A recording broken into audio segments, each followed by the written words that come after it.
8 minutes past the hour. Welcome into the Rick and Bubba Show. Our number 866 We Be Big, and the Good Time Gang is alive, and we thank you.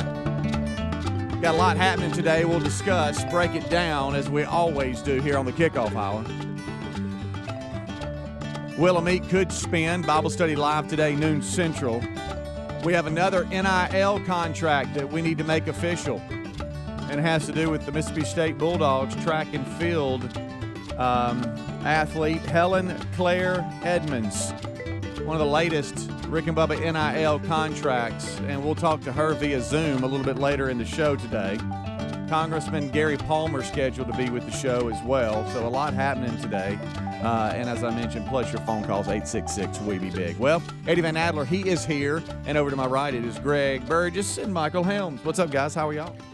Good. Yay. Good. Yep. Got a few things for y'all at some point. Oh, just let me give you another one there. Okay, go ahead. I got a few things for y'all this morning. Okay. I need a ruling on something. All right. And we'll do that at some point. And I think I know where y'all are both going to land. I think I'm going to agree with you. Yep. Mm-hmm. But I just want to make sure of something.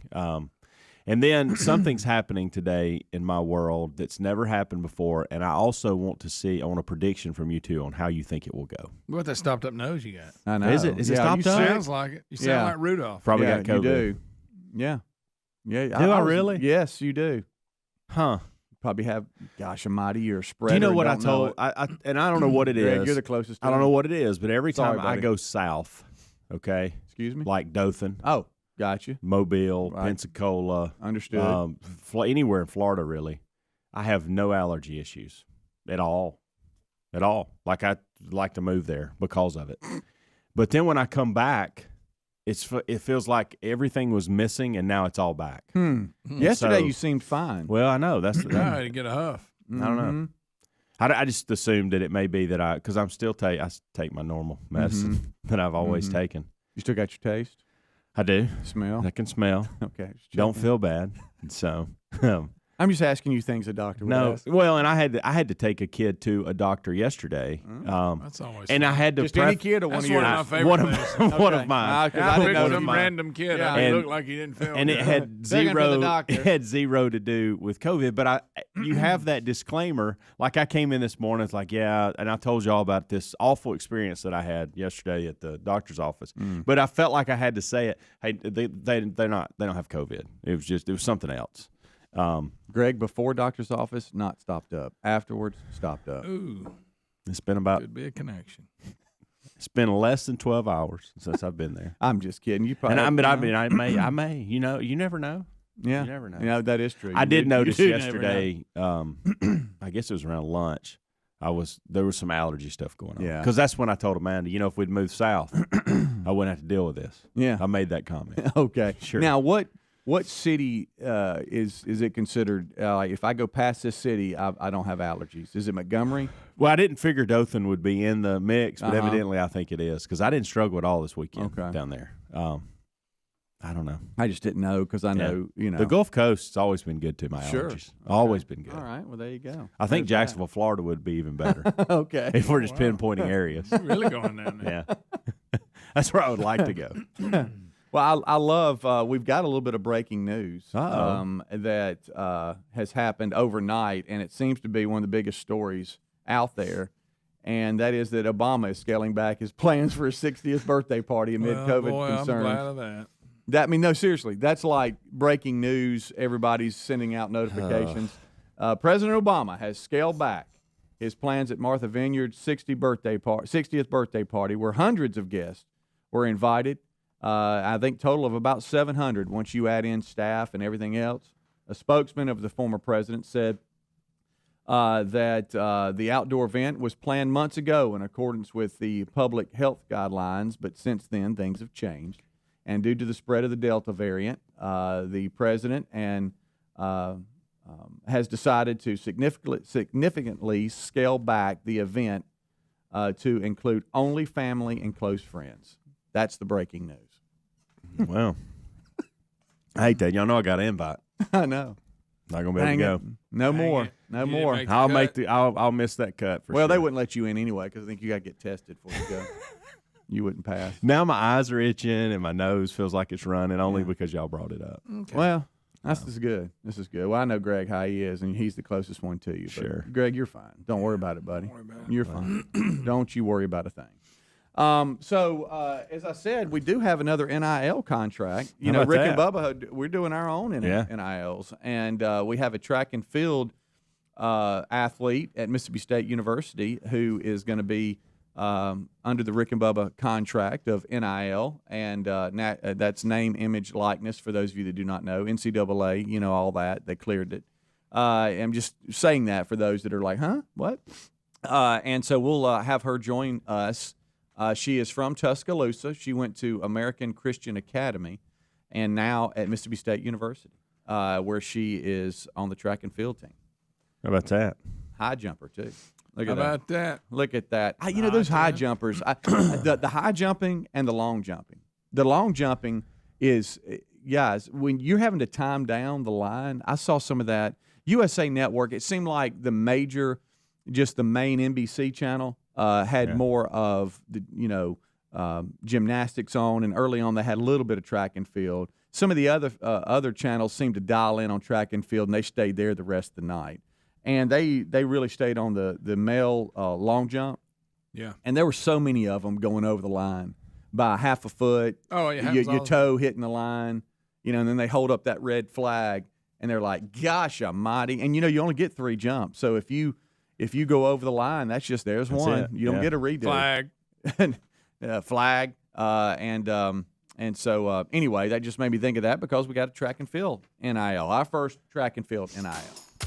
And that'll happen a little bit later in the show, and we'll introduce you to her if you have not heard of Helen Claire Edmonds. All right, we'll take a break, and I guess we'll jump into you got questions and a handle today or something going on today for the first time. We'll see what that is, and see if we can't get to the bottom of why you're stopped up.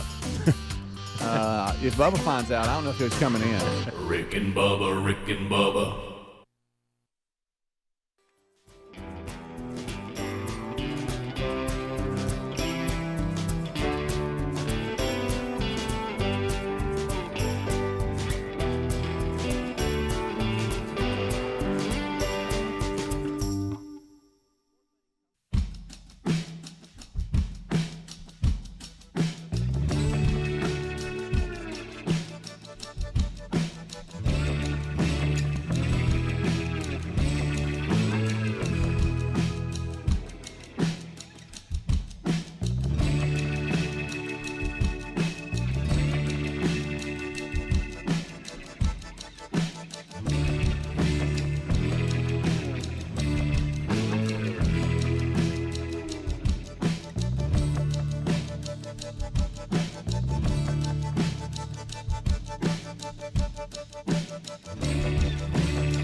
Kickoff hour is live.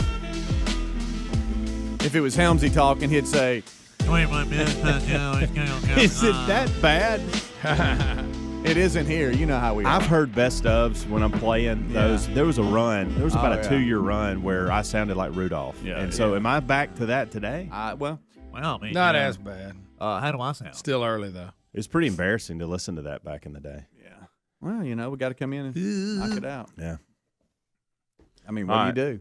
All right, so what you got, kid? I need a ruling. I got 2 things. I need a ruling on something. One, On if you, okay. What were you Nothing. gonna Go say? ahead. I'm So gonna let you finish. every once in a while, I will venture out of the plaza and teleport and go grab me a cup of coffee. Just to During kind the of get out show? about after the kickoff hour, Uh-huh. in that 6-minute break that we have, we go in the kitchen, we all pray.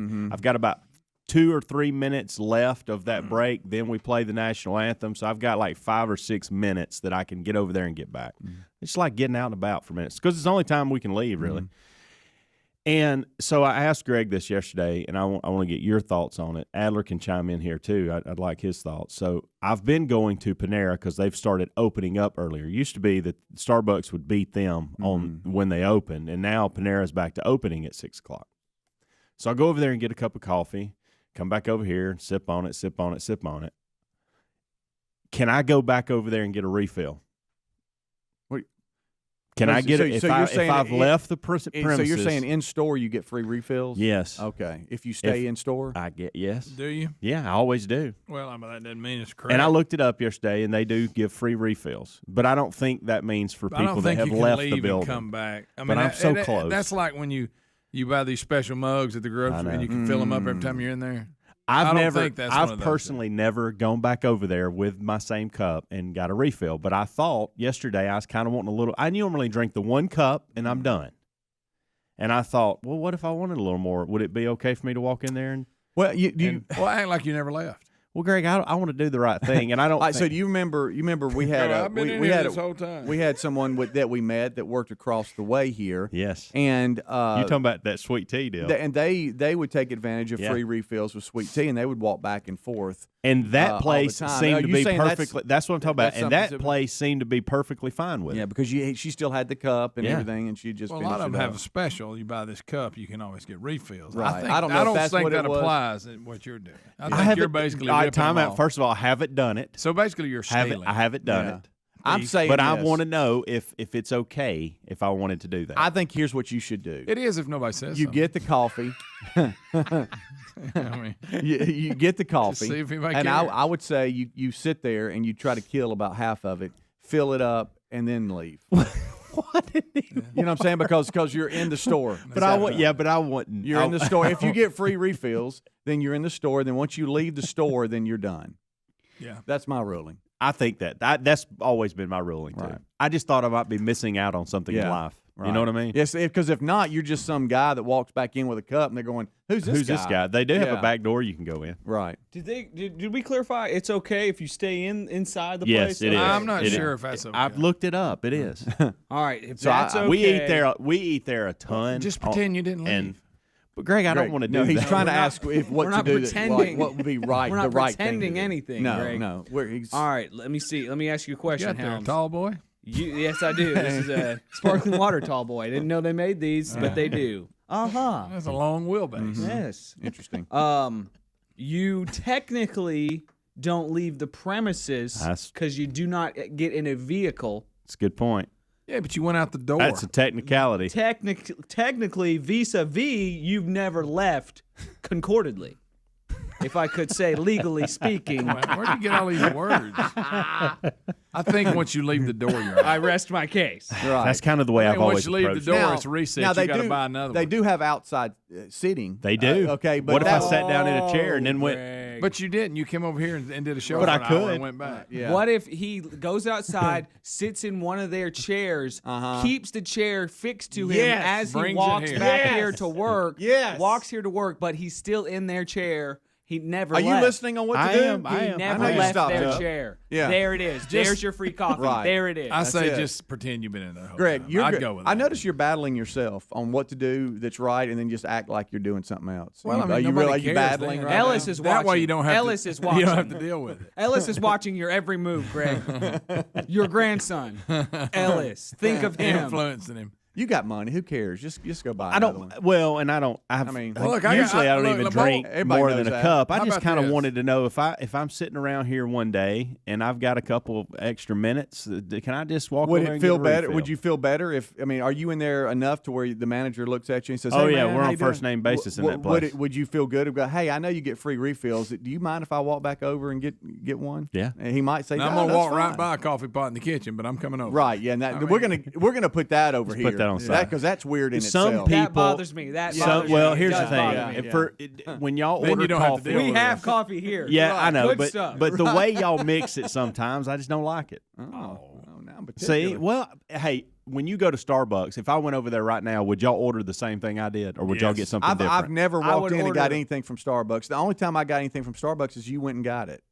Well, I know, I I mean, get so that. I that's just say, stuff I I'm see what you're Oh, trying to say, but That's the I'm only saying time you you've would- had Starbucks in your entire life? Yeah, yes. I don't drink coffee. I that's don't true. ever He- drink he's coffee. Not a coffee I'm not a drinker. coffee And then all of a drinker. sudden there'll be like just one more cup left, and he'll decide. When he we wants did one. the czars, we would do lunch and all that, and that was really the only time Starbucks was part of my life. And since then, no, I have not. Interesting. No, Didn't know that about you. He's not a big coffee. Yeah, That's trash. I mean, Forget the only time I drink coffee is when y'all make some, and I'll have it maybe one a morning or one or two a day. and you know what got me this week? We're out of cream.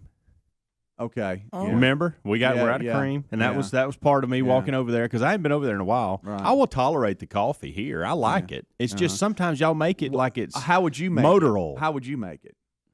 huh? How would you That's make a- it? How What- many? Mine would not be as it would be a lighter roast I make it and pretty, not as many scoops. I make it pretty hefty. I put And about he a- does, and that's fine. But I got to have cream with that, and we hadn't. What's had your cream. deal with that? I put about a bowl of ice cream worth. Like think about really how much do. a bowl of ice cream is. That's how much coffee I put in Yeah. the thing. Yeah, It's right. probably too much. So this whole thing is actually my fault. I think, guys. He's going to Hey, get arrested. No, I like always getting comes- out. I like getting. That's the main That's nice, too. motivation Yeah. for me That's to nice, too. that's getting out of Mm-hmm. here for a minute, just to see some people out there. And hey, how you doing? Good to see y'all. What y'all doing? Wow. And check on the weather. You probably already kinda know my this. thing. You probably already know this, but Coca-Cola brings us those yups. Yes, Yeah. Yup yes, milk. yes, yes, The yes. vanilla yup is actually pretty good creamer for your Is coffee. it really? It's sweet Okay. too. But put it in before you put in your sweetener and taste it because it's Okay. so sweet it'll sweeten up your coffee. Okay. Now, what about this? Greg, what don't about give me if, that look, Greg. Don't give me that look. What about if you make the first pot the way you want it, and then that's solid? Well, but when I do that, there's some grumblings around the studio. It resembles puppy pee. It's that. You can see through it. You know what I mean? It's weak.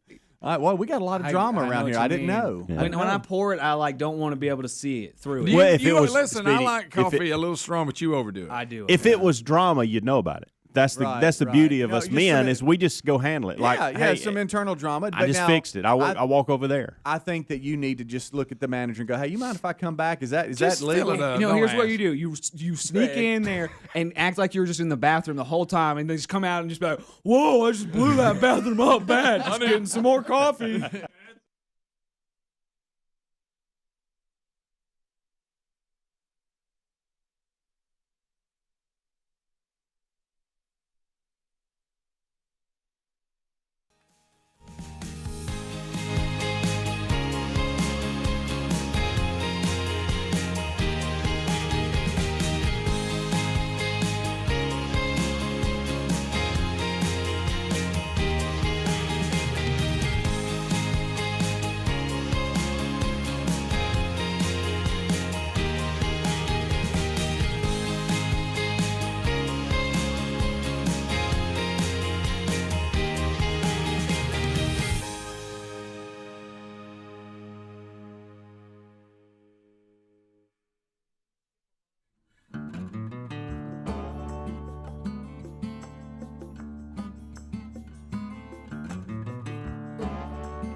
25 minutes till top of the hour. Kickoff hours live on the Rick and Bubba Show. All right, so we're trying to get to the bottom of this whole coffee situation with Helmsy.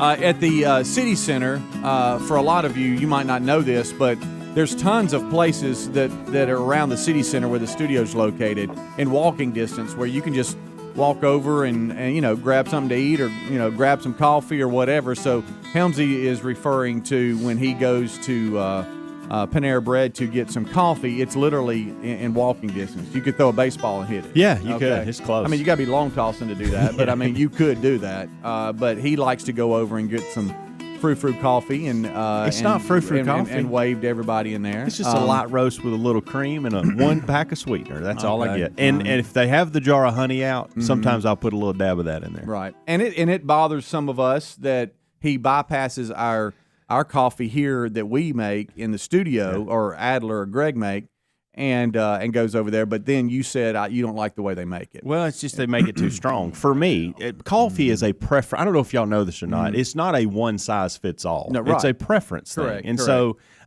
if there's a happy medium, I think, that we've come to with that. What is it? Is it 7 scoops, Something 6 like that. scoops, something like that? And I'm okay with that as long as level scoop. that's heaping another scoop. thing is they're like, hey, 8 scoops is the key, or I put 9, or I do 5, and that how they talk? all that is different depending on who makes it. Right. And when the interns were here, they would do the same thing. they would make it different. And so than us. Helmsy was wanting to know, since I like a consistent cup of coffee. you get refills in store, and he's like, well, since I walked back over here, can I go back? Is that technically still close enough to the store to where that justifies on getting free refills? Yeah. And so you were wanting to know what's the right And thing I don't to know do. that I'll ever do it. Of course, Greg's got you sneaking around. I know. Adler's got you coming out of the bathroom like you've been in there. And I've got you just asking the manager straight up, hey, I'm walking back over here. Yeah. Can I come is this back legal? in here, or am I walking too far away? Yeah. So, That's really it. That's kind of where you land. And you said you and Braden are doing something All today. right, so for the today first something's going on for the first time, and I want your prediction no. on how you Is think he it's going to driving? go. No. Okay. He's been driving. No, he time? does. Is he getting turn- on the interstate? No, Because that's a different. There's a difference. He does turn 16 in the next couple of weeks, Hey, and so now. that is a big deal. But so That's awesome. every week I have 2 buddies that we're very flexible in our time outside of the show hours. And we try to get together and just play tennis for a couple hours. Okay. And so what we normally do, because we're very flexible, we'll say, hey, what day this week? This usually starts about Sunday or Monday. Right. What day this week is good for y'all? Got it. And what times and who do y'all want to get as the 4th to play? Okay. And so that Sunday, that started happening. Hey, what day this week is good for everybody? Blah, blah, blah. And so I threw So it's out. always that 4th player that you're trying. We're to find. always trying to find, and there's about 6 guys that we reach out to. Okay. And just depending on their schedule and the time we're playing, but all 3 of us are very flexible and can really go, okay, I can actually do lunch, I can do the afternoon, I can do at night, and so we're kind of going, we can kind of plan around this, and that gives us a heads up, and then we can reach out to these others. So I just said this in the text. I said, hey, if we're playing today, and I said, if we can't find a 4th, Braden can play with us. Okay. And I had never said that before, and I hadn't asked him. I thought, well, I hadn't even asked what he thought about that. I don't even know what he's doing that day. may not So wanna do he it. may not want to do this at Yeah, all. you're saying, hey, a backup plan's great. So yeah, Without and so and so I See, said, now he's coughing too. We got something. Over there. All right, go ahead. Anyway, so I said, I'm being observant. So I walk in the house and I said, hey, what you doing Wednesday? And he said, I've got clinic and then I've got a lesson later on. And I said, why don't you skip clinic? Oh, Go be with the men today. He said, what are you talking did you about? squint like that? I too? did. Okay. I kind of leaned in. And he said, what are you talking about? I said, why don't you go play with me and a couple of my buddies?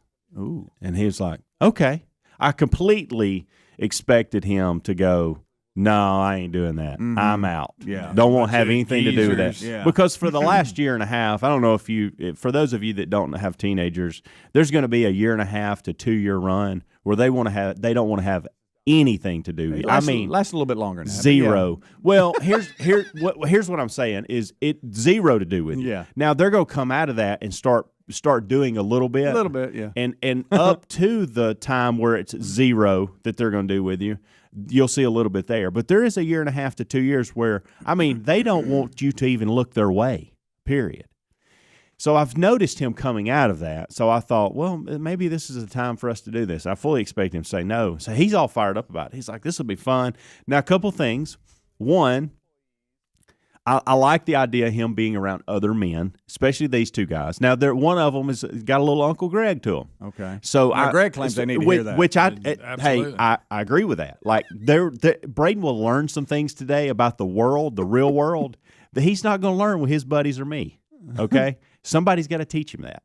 And so this is a version of Uncle Greg that Braden will be introduced to today. Right. And Braden will love this guy. He will. He will like, hey, I want to go hang out with him some more.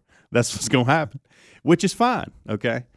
But I just wonder from a competitive tennis standpoint, how is this going to go? Are y'all on both on the same side of the net, or are y'all going to I think what I'll do is I'll try to put Braden with the Uncle Greg of the bunch. Yeah, if y'all are on the same. But then I know why he wants to go. He wants to beam you. He wants to come right at your chest. And so, and I have made the guys. What do you think, Greg? I've made the guys aware. Hey, look, y'all need heads up. He's better than us. Like we can't hang with him. He's anymore. not a youngster anymore. Right. I mean, this is a whole different level than he's going to be playing. He's probably going to be like, why am I even out here with this bunch? But he's wanting to do it, and so I'm excited about it because I think this is something that we can continue to do. I don't know if it'll be weekly, but just every once in a while, if we need a fourth, I can grab Braden. Or to be a horrible experience, and he'll never come back. Yeah, exactly. Now let me ask you. I don't know. I have closure. no idea how this is going to go. Do you think he would enjoy partnering up with you and y'all playing like the Helmsies play? Fight. I don't know.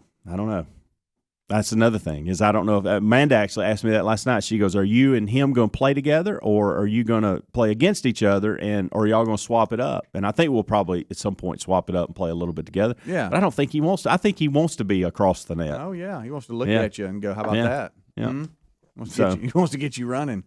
Of course, he's going to see that Daddy's still got a couple skills too. I know that he can still play. You can be able to let that hot. That's another. I think I will. Okay. I think I will.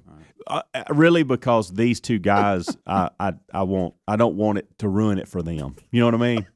Like if this was 1-on-1 and it was me and him, I wouldn't care if he was going in the car crying. Okay. Right. Oh, okay. But that will save, I think, a lot. Okay. I will not say things that I normally will, and I won't act the way I normally would. Trash talk and fun. I will. How about that? I will not until he does. If he breaks that little silence, then game on. Because that could be fun. Just trash talking with Dad a little Until bit. it goes too far. And it will. Yeah. It will. Then I get a ball in the eye because I'm standing up at the net. Yeah. And I forgot how hard he can hit it. And I'm wearing it all of a He sudden. uncontrollably laughs before finding out if you're okay. Stuff like that. So which is going to happen. I'm excited about the day, but I'm a little anxious too because I don't know how this is going to go. And I want it to go really well because I think this is something that we can continue to do. At first, it's going to be fine, but to your point, as it moves along, he's going to get more and more comfortable. Yeah. It'll be a complete disaster. Yes. I'm not near, obviously, because I'm 43 now. I'm not near as competitive as I used to be. Still want to do well, still want to play well, still want to, have some victories, okay? But I don't care about it that much. He does. He cares about it a lot. So I will fight the urge to not draft with him on his competitive nature. Okay, got it. Now, if there is a scenario where it's me and him, then I will, because I won't want to let him down. Right. You know what I every mean? time you say your age, I forget how young you are. Yeah, but man, I feel. Well, you're 43, 60, going on 63. Yeah, I think there's an obvious 20-year difference there. Well, look, if it goes well, which, sadly it won't, but if it does, you've always got that fourth as a backup, I'm hoping for the best. That's all I can do. Rick and Bubba.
10 minutes until top of the hour.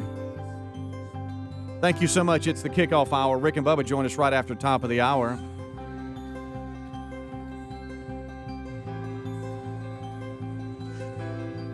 As we roll on back, this portion of the show brought to you by HelixSleep.com/Bubba. It's a great company from North Carolina that we want to tell you about if you haven't heard them. And look, right now you can save $200 on your new mattress. So don't put this off any longer. And we have been talking to Greg about this because Greg and Lisa have a Helix mattress, don't you, Greg? That's right. I love the Helix mattress. You just fill out your survey. They make it the way you like it. Yep. And, man, in the morning it's hard to get up. And what Greg's saying is they have soft, medium, or firm mattresses that will keep you cool this summer. And that's if you sleep hot, and a lot do. They even have Helix Plus mattresses. It's all American-made mattresses that will fit your particular style of sleep. What you do is you take a very easy, like what is it, Greg, like a 2-minute online quiz to match your body type and exactly and your how sleep. you sleep. Yeah, you know your right. preference on the mattress, and you got 100 days to test it out. There you go. But I promise you're going to keep it. Right, and so they kind of design that for your preferences according to your sleep quiz there. So check them out right now. HelixSleep.com/Bubba. You'll save $200. Plus, get a 10-year warranty, and as Greg said, a 100-day free trial. You have nothing to lose. HelixSleep.com/Bubba. Save $200 on that order for your new mattress. You'll also find a link at rickandbubba.com under the sponsors button if you'd rather do that. All right, so I think we've got a little bit of a closure on some Helmsy issues when it comes to coffee and playing tennis with his son, with his buddies for the first time. So Braden will be pulled in. He'll be the fourth in an adult tennis afternoon with the boys, and we'll see how that goes. That'll be pretty interesting, I can tell you that. There'll be one guy that's in his late 30s, two guys in their 40s, and then a 15-year-old. So wow, we'll see how that goes. Yes, we will, and hopefully it'll be back tomorrow morning. We'll have us an update of some kind, or maybe a Marco will be fine. And I'll ask Braden on the way home, be like, hey, how did you think that went? Yeah. And just say, be honest with him. Is that something you want to do again? Is that And I may know that answer by the time we even get in the car to come home. Right. I don't know. Couple of things here. I don't think we can get it all in here. A story that we never really did yesterday, but we knew about was this Frontier Airlines. They had to, they were forced to duct tape a passenger after he groped two flight attendants and punched another one. First of all, it goes to show you duct tape's good for anything. Duct tape works. It really does. But when you see, what if you land a flight though, and you're so routing, we had to duct tape you to a seat in order to get the flight back, buddy, that's quite a story to tell. Yeah, well, you know what? So he's groping people and hitting people. Yes, he's a groper and a hitter. We've groped a couple. We've hit one. Okay. That is a good night. Look at that moment, Greg. I guess the groping started I mean? an argument that led to the hitting. I guess so. I don't know. But we got us a man. He's 22 years old. Yeah. Maxwell Berry's his name. Had to be tied down, duct taped to the seat. And somebody had to hold him in place while they duct taped him. Somebody had to strong arm him. Right. Adler's kind of rolling video here of the whole situation where he's arguing with people and all this kind of stuff. Okay. Now there's the punch. It's a male attendant. Yeah, now the male attendant's coming over. Got him. Yeah. He got him hogtied. Right. And so we got other people. Look at the duct tape. They're putting it all around him. And it looks like he's passed out now or something. They tape I don't his know. Mouth? They did. It appeared. It did look like it. Guys, I didn't picture it. I don't think you should go that far with it. No, he went across his face and everything. Well, I think he was continuously, saying things. Who makes the call? Hey, stuff. somebody get the duct tape. You know. Well, I guess it was that. Somebody get the duct tape. Does that come from the cockpit? I mean, does the well, you got it in case you got the pilot basically go, hey, look, the safety of this plane is more important than that. If that man is creating an issue, we gotta. And if we got duct tape, I'd like to see us take care of him. But I mean, they did.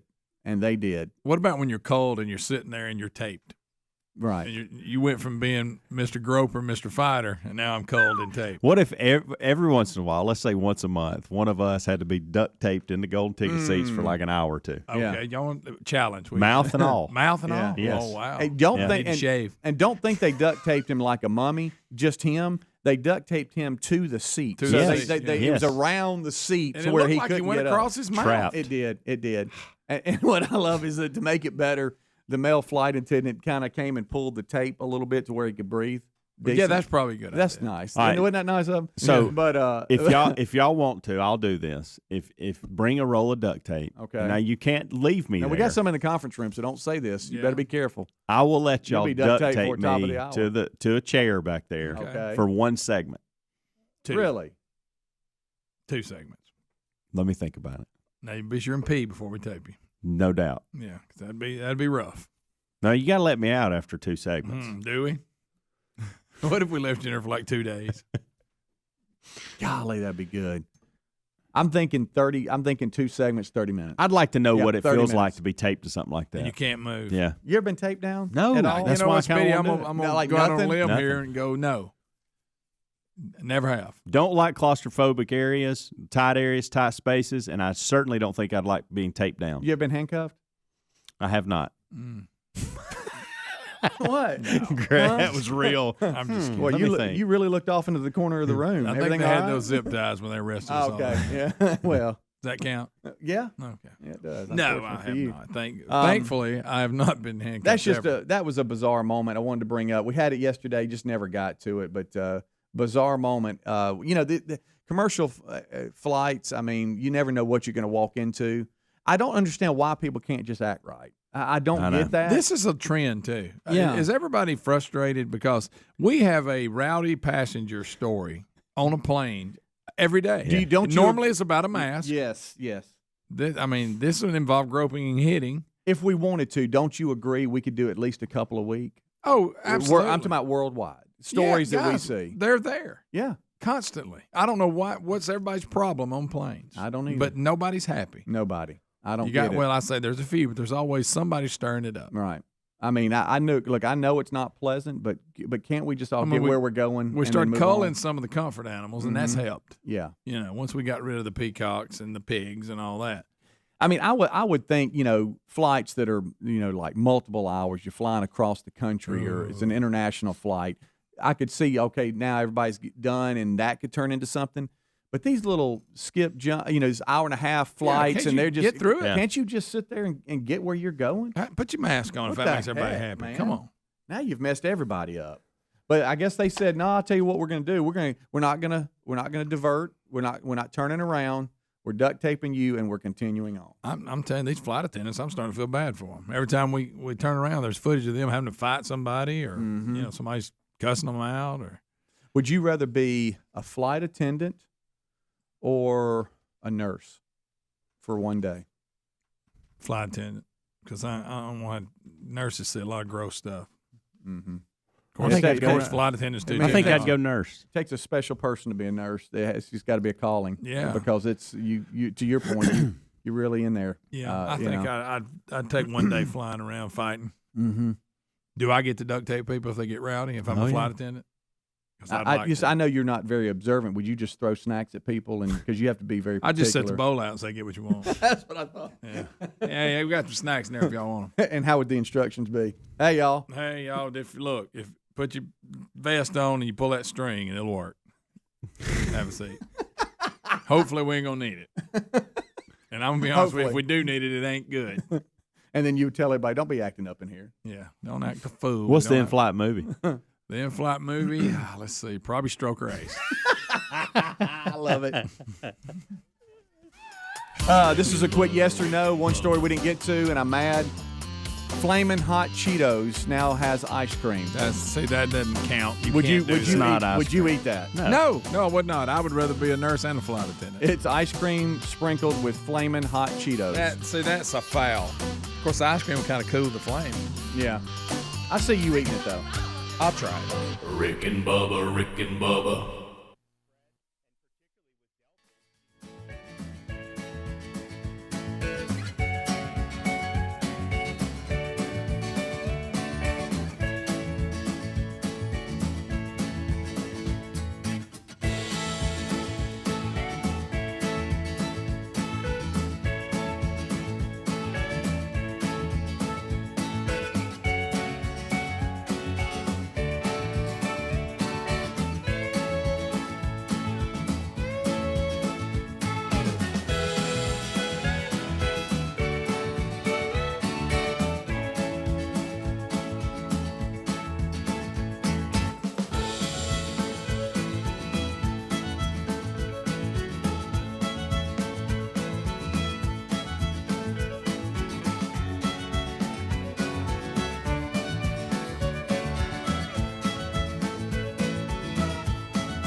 It is 6 minutes past the hour of the Rick and Bubba Show. Thank you for being with us as we start a brand new hour. This one starts with the national anthem.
Show. Another one is rolling. The kickoff hour has already taken place with Speedy, the real Greg Burgess, Helmsy, and Eddie Van Adler. So there's Team Rick and Bubba. Bubba and I will now join them as we all go forward. Today we'll talk to Congressman Gary Palmer at some point. Another Rick and Bubba NIL deal. Helen Claire Edmonds, Mississippi State Track and Field, will officially accept her NIL contract today on the program. Wednesday Bible study is back today. That'll be live on the YouTube channel at noon Central. Wheel of Meat could spin today. And the World Games contest continues at our website.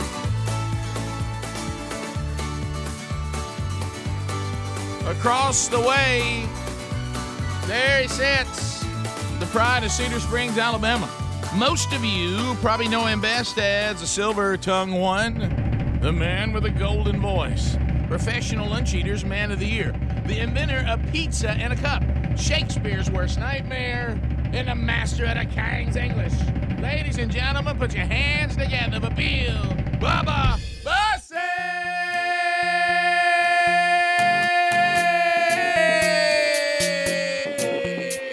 Howdy, Bubba. Hey. What about it, Rick Burgess? Friends, neighbors, associates everywhere, welcome to the Rick and Bubba Show. Always a story to tell, isn't Yes. Oh, yeah. Come on with it.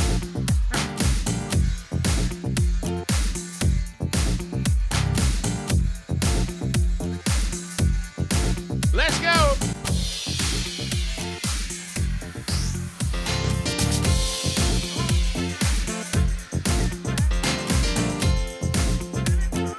Into town.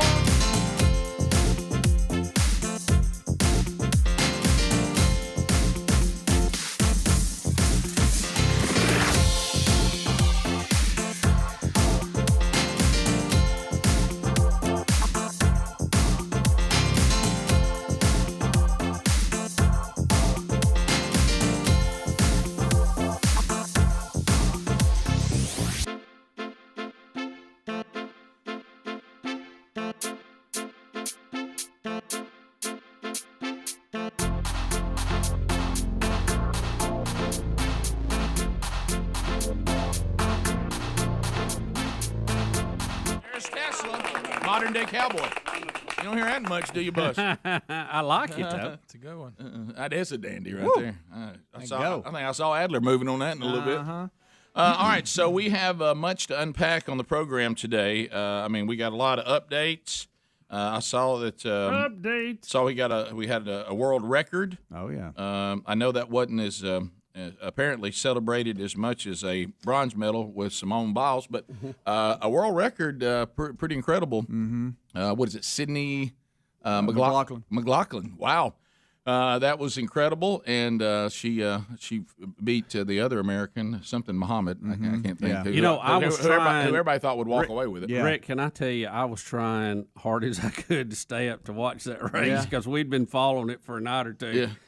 And I remember them getting in the blocks to start, and I woke up and they were celebrating. I dozed off for just that. I mean, it doesn't take long, just a few seconds. Yeah. Well, and I missed it. It's funny you said that because Sherry and I knew we weren't going to be able to watch it because we have a Tuesday night routine that we do involving young Broderick, who doesn't live far away from us. And then, of course, last night, and most times, Camtastic comes, his girlfriend. But anyway, so Sherry and I did this really odd thing. We actually saw all the posts of her breaking the world record in the middle of the afternoon, pulled up the video, and watched the race. Yeah. At about 4 in the afternoon. So How about Muhammad led the entire way? Yeah. And then that last, what was it? I don't know. Well, it I was. sent Maybe you- 100 meters. Where I she sent just, you that post. What a statement after. Yeah, that was out. And Yeah, but it's but good. of course I have to quit. I got to stop because I don't want to be that person that's overly critical. But I was listening to the call, and of course you could almost hear that's not who they wanted to win. Yeah. And it's the minute that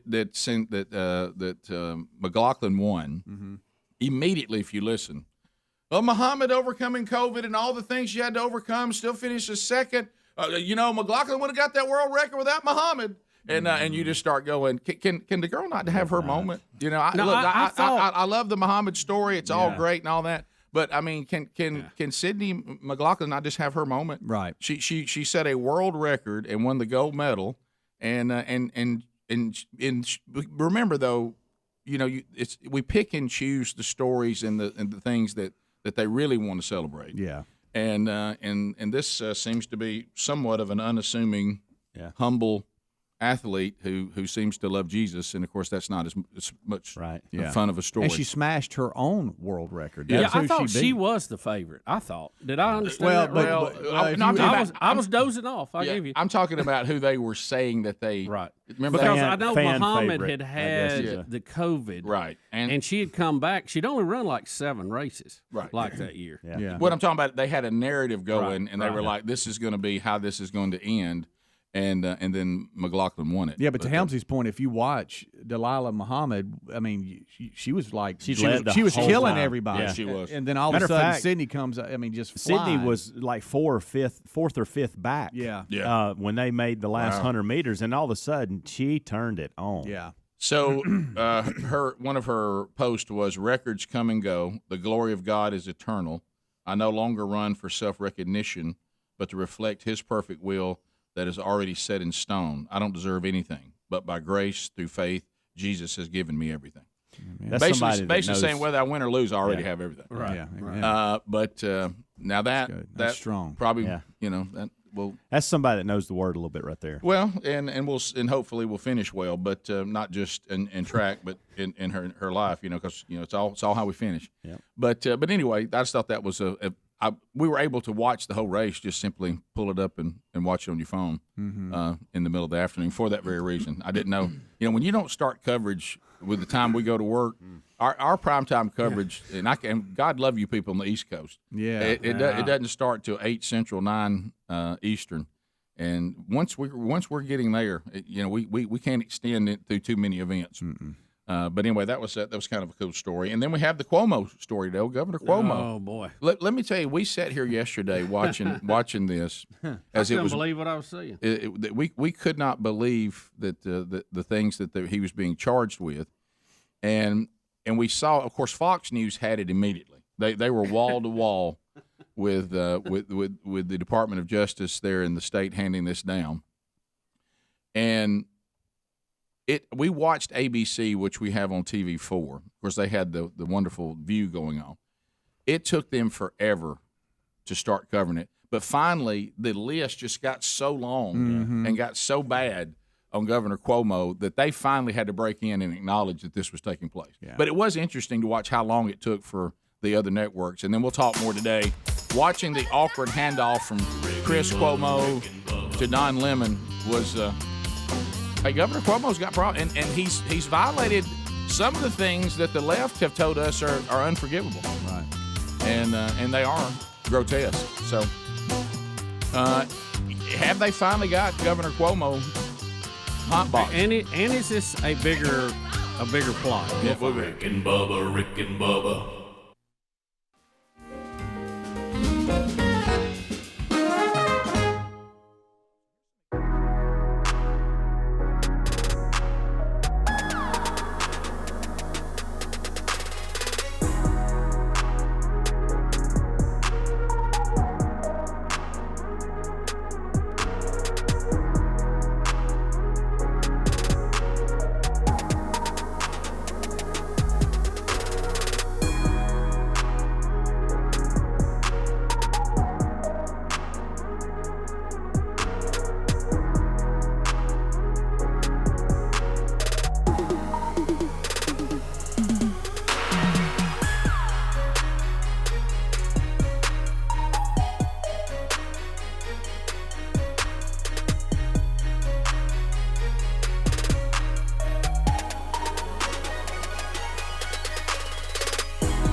21 minutes past the hour of the Rick and Bubba Show.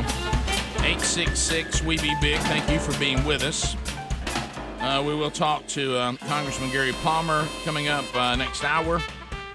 So we do have an update on the story we already brought you. Then we'll start unpacking some of this Cuomo stuff here momentarily. But here's a news update. It's a Rick and Bubba news update. It's a Rick and Bubba news update. It's a Rick and Bubba news update. Babylon Bee said it best. Here's their headline: Hero. The word starts with a hero. Hero. Obama holds super spreader event on climate change, endangered property, to show people what we should not do. And he's a hero for showing us the things we shouldn't do. Well, Obama's finally felt a little squeeze on the big 60th birthday party amid the Delta variant uptick. Or some people, are talking about the end of time. And of course, the evil people out there that will not get the vaccine are being, of course, ostracized. And eventually, of course, I'm sure will be arrested, chained, and quartered. But anyway, Obama says he will now scale back his plans for his 60th birthday party amid the coronavirus concerns. The guest list, of course, includes people who love to lecture us, like Oprah Winfrey and George Clooney. And we always love that. But it says that it was supposed to be 500 guests, 200 workers. And he's not really, I'm looking in the story, it doesn't seem to be very clear. But it says, due to the spread of the Delta variant over the past week, the president, former president, and Mrs. Obama have decided to significantly scale back the event to include only family and close friends. President Obama, what is it, down to 400? Yeah, I don't know, is appreciative of others sending their birthday wishes from afar and looks forward to seeing people soon. It does not tell us. It just says they'll significantly scale it back. And as you said, Bubba, that probably means down to the tiny number of 400. Well, here's the thing. I have no idea what that means. He says close friends and family. I don't pretend to know what that number is. Look, I'm happy for former President Obama being 60, that he's been very successful. Even after leaving office, he's made a lot of money. He's bought this great place. Right. I'm all for him having a party. I don't have any problem with that. Of course. Good for him. But I just like we did with everything else, let's just be let's be equal. Let's be fair. How we're going to cover it. How we're going to judge these things. Go have it if you want to. If your people want to go and they don't want to wear a mask, that's fine. But it'll be their choice to do that. Just like I think the same thing would be in play if it was Donald Trump or Ron DeSantis or whoever. Let them. Let's just have it the same for everybody, because good and well that if this was a Trump event, it would be the end of time as we currently know it in the media.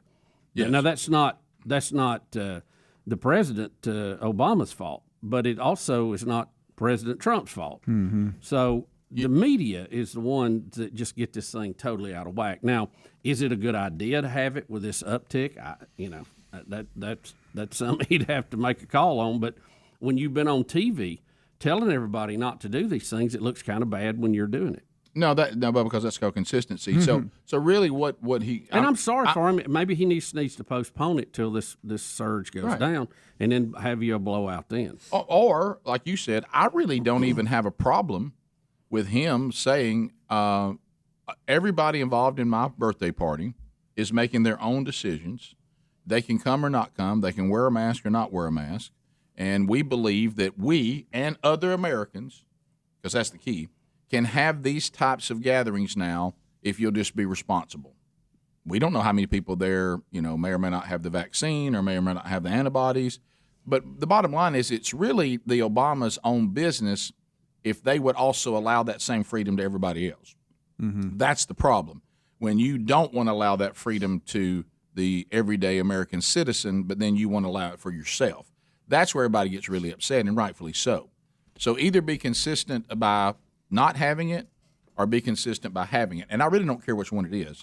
Just be consistent. But it looks like they're saying, well, now that y'all busted us and made a big deal about it, we're going to scale it back. And then I would just like to do a follow-up question, because you saw they put that in Babylon Bee article too, mm-hmm. that he also has his property on climate change endangered property.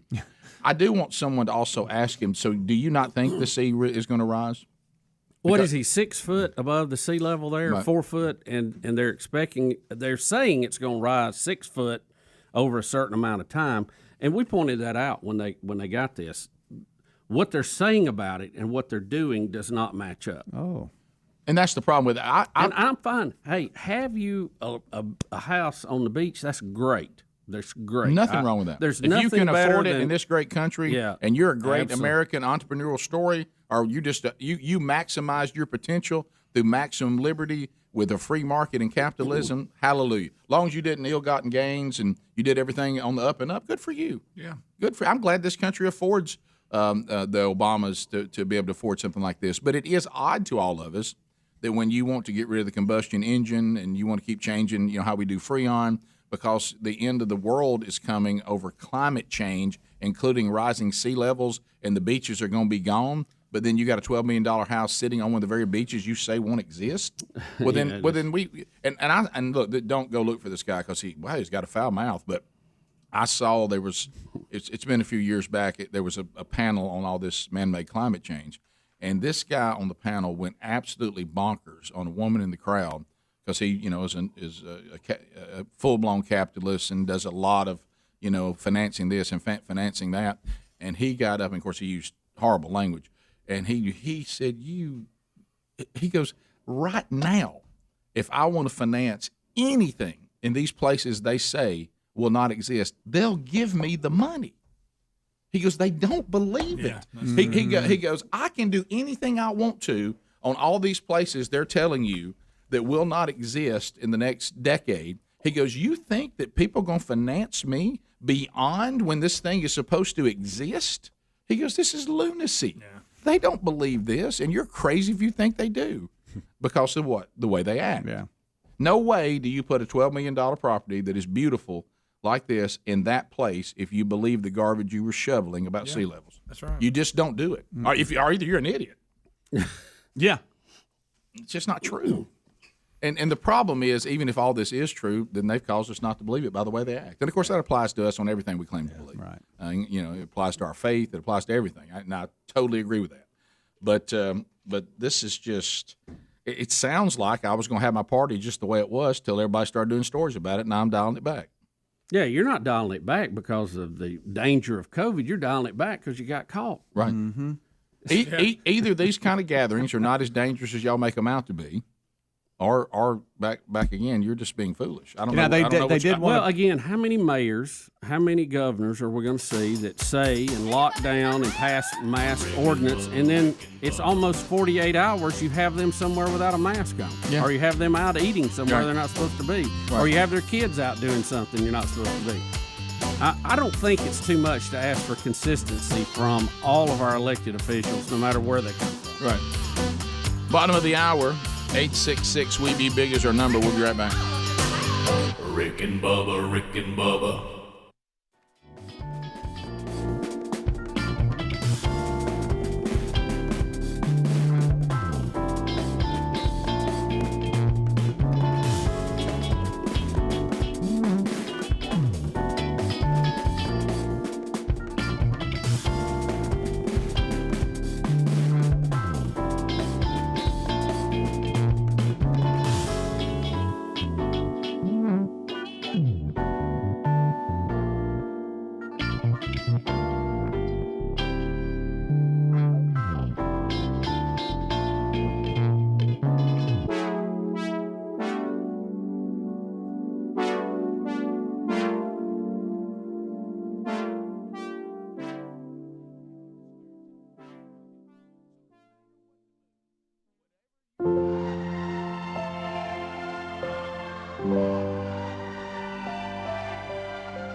35 minutes past the hour. The Rick and Bubba Show. We're back by Raycon.com/Bubba. The earbuds that has taken the Rick and Bubba audience by storm.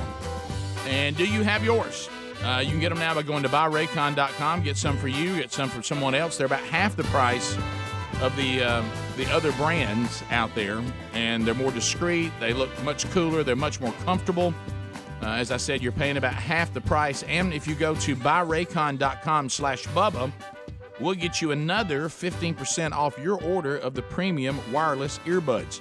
You also can find that link by going to rickandbubba.com right there under the sponsors button. Get yours, and we look forward to hearing from you as well. All right, so yesterday the stories broke, and we will start with the AG, the Attorney General for the state of New York. We were a little bit shocked. We were sitting here, and we looked up and saw the list coming in. It was so bad that eventually the other news sources other than Fox had to actually cover it. We've got a number of video, audio clips, and I may not even do this whole clip here because the list of things that they found is so long. If I've sensed we're all kind of got the picture, I think I'll drop it. But so here's the Attorney General with their findings. Here we go. These interviews and pieces of evidence reveal a deeply disturbing yet clear picture. Governor Cuomo sexually harassed current and former state employees in violation of both federal and state laws. The independent investigation found that Governor Cuomo sexually harassed multiple women, many of whom were young women, by engaging in unwanted groping, kisses, hugging, and by making inappropriate comments. Further, the governor and his senior team took actions to retaliate against at least one former employee for coming forward with her story, her truth. And Governor Cuomo's administration fostered a toxic workplace that enabled harassment and created a hostile work environment where staffers did not feel comfortable coming forward with complaints about sexual harassment due to a climate of fear and given the power dynamics. The investigators found that Governor Cuomo's actions and those of the executive chamber violated multiple state and federal laws. Wow. As well as the executive chamber's own written policies. This investigation has revealed conduct that corrodes the very fabric and character of our state government. So, how many of you wish she would read you a bedtime story? Yeah. She's got a very relaxing voice, doesn't she? And he just continues. She continues on. And it was a litany of investigators, and that she even charged that he got hostile toward investigators, and this whole deal. And, it basically pointed out what most of us kind of thought Cuomo was anyway. And I'm not totally shocked by this. I am shocked that she laid it out in such detail and found so many things to have a problem with. But now here is the catch on this, and this is what's odd. She's the Attorney General. She is the #1 law enforcement person in the state of New York. She's the top cop, if you want to look at it that way. Mm-hmm. And then she turns around and lays out. She said he broke federal, he broke state, he broke policy, all this stuff, but yet she's not going to act on it. She's not going to act on it. And y'all help me. I don't understand. If you are the top police officer in the state and you have someone who has broke multiple federal and multiple state laws, why aren't you charging him? Why aren't you going and putting the cuffs on him and stuffing him and carrying him downtown? Because trust me, anybody in this room that had been found by that lady with those charges, you would be cuffed and stuffed and trying to bail out. In all fairness, she was sitting on the tarmac, and President Clinton came by and sat down with her. Yeah. No. Her defense was that was not what we were charged with. We were charged to do an investigation, and we're done with that investigation. She said it many times, and I don't remember exactly how she said it. She said, this office is done with this. We did what we were supposed to do. But if he committed crimes, why aren't you charging him? Yeah, I mean, I don't understand. I know he's the governor. Yeah, but I'm talking But about you can't go out and commit crimes and be the governor or the president or anybody else. If you're blatantly assaulting people. Well, yesterday when it was coming in, you're right. I was so confused by that. I thought, well, did I hear her say he broke state and federal laws, or just he broke codes that they'd all agreed No, to? laws. And then I heard it again. She clearly says laws. Yeah. So that's different than, how we all agreed we weren't going to act this way. Mm-hmm. And he violated all the policies that we say in this office. Now, violating policy is one thing. Violating the law is to your point. I thought that's all we need to know before.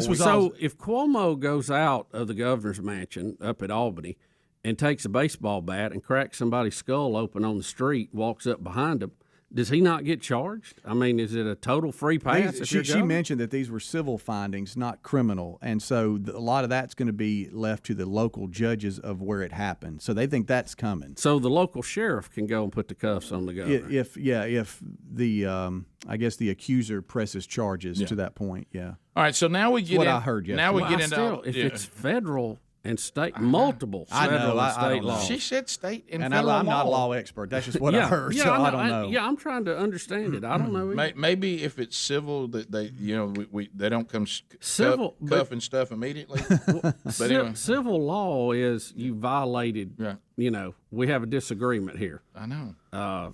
Federal law. I know. She said federal. and It's state. a crime to go out and start grabbing people, right? I mean, you can't. I don't follow this. I'm confused.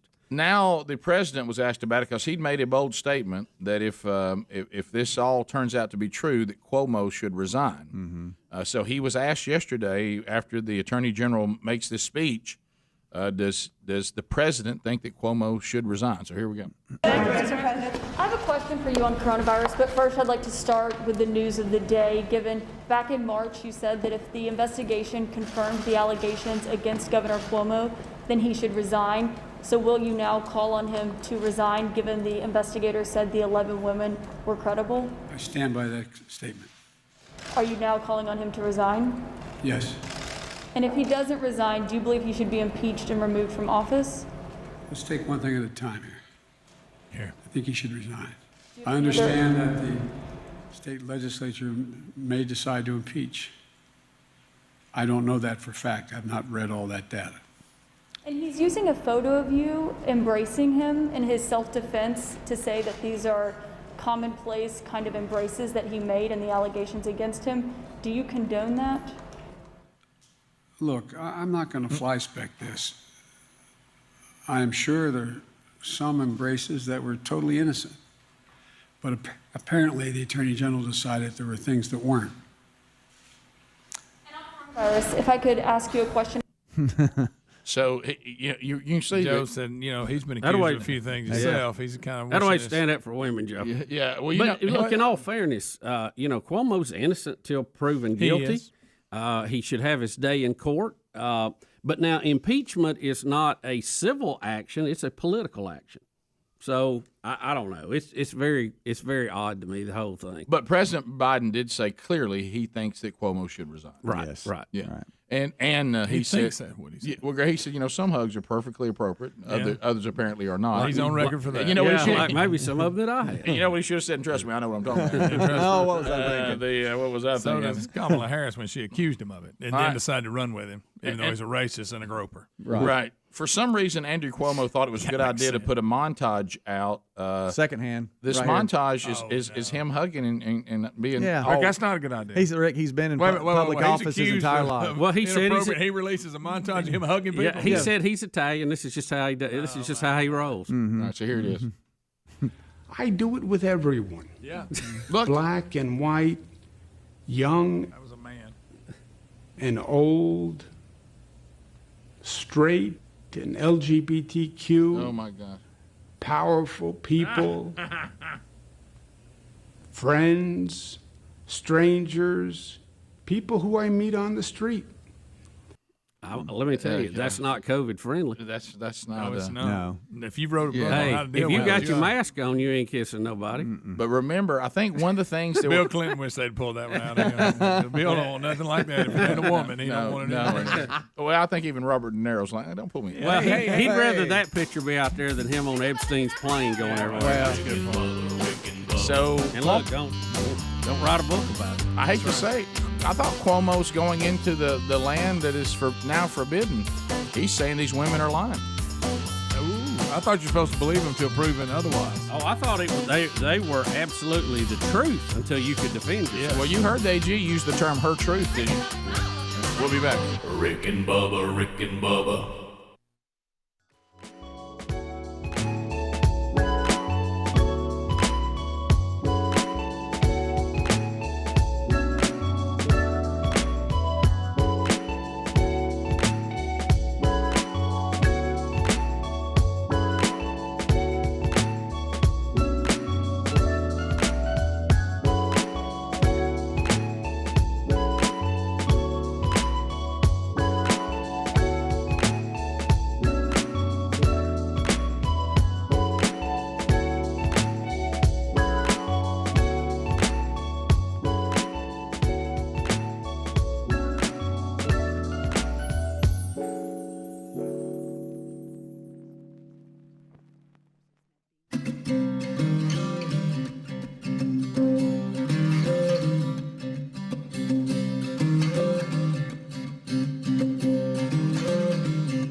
9 minutes to the top of the hour of the Rick and Bubba Show. 866-WE-BE-BIG is the number. CandidCO.com/Bubba. Partnering with the Rick and Bubba Show to be there for you. If you're thinking to yourself, you know what, I need to work on my smile. I don't really want to go the traditional route with braces. And is there other options for me? And the answer is yes.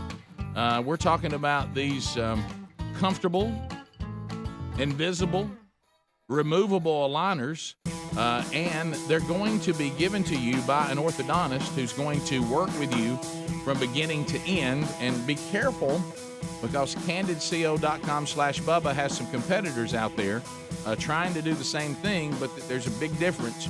The competitors just use a general dentist. General dentists, of course, are valuable and they're great, but tooth movement is not their expertise. That's why you want an orthodontist. And with CandidCO.com/Bubba, you'll be with an orthodontist from beginning to end. It takes about 6 months for it to be completely done, but you'll see results way before that. And we're going to help you. Save $75 on the starter kit right now at CandidCO.com/Bubba with the code Bubba. That's Candid, then CO.com/Bubba, then use the code Bubba for $75 off your starter kit. And also, we're going to get you a teeth whitening for free. So be sure you use our code. You also find that link at rickandbubba.com under the sponsors button.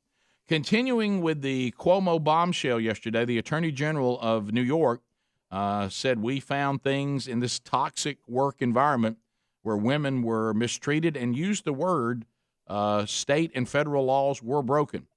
Now, we all love to be uncomfortable and have secondhand embarrassment.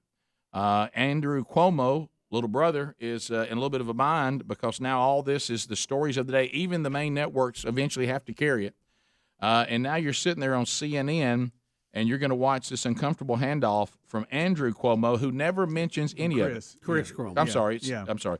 Chris never mentions Andrew in his newscast. Very uncomfortable. And it could be, honestly, I know a lot of us say he's covering for his brother. It may be because he's involved in this. Yeah, that's what I was mentioning that he really can't say exactly. anything. Yeah. Yeah, and because anything he says and does could get him in trouble. Now, the critics are saying within CNN should have probably made an adjustment. No, you're and right. Had somebody host for him. I agree with that. You know, if he can't because talk having about Chris Cuomo not say anything about for an entire hour when he comes on there is like, I mean, this is the biggest story, the top story. Yeah, this is bigger than Simone Biles overcoming all of her obstacles to get a bronze. I mean, this is, easy. Well, no, I'm just talking about at that point. No, they were neck and neck. Yeah, and so he doesn't mention it. I think for lack of a better term. I think we can got all kinds of reasons why, but I'm with the folks that say, well, what's CNN got him doing the show then? Yeah, I mean, pull him off if he can't report on it. You know, honestly, then get him out. So watch this handoff from Chris Cuomo to Don Lemon. Here it is.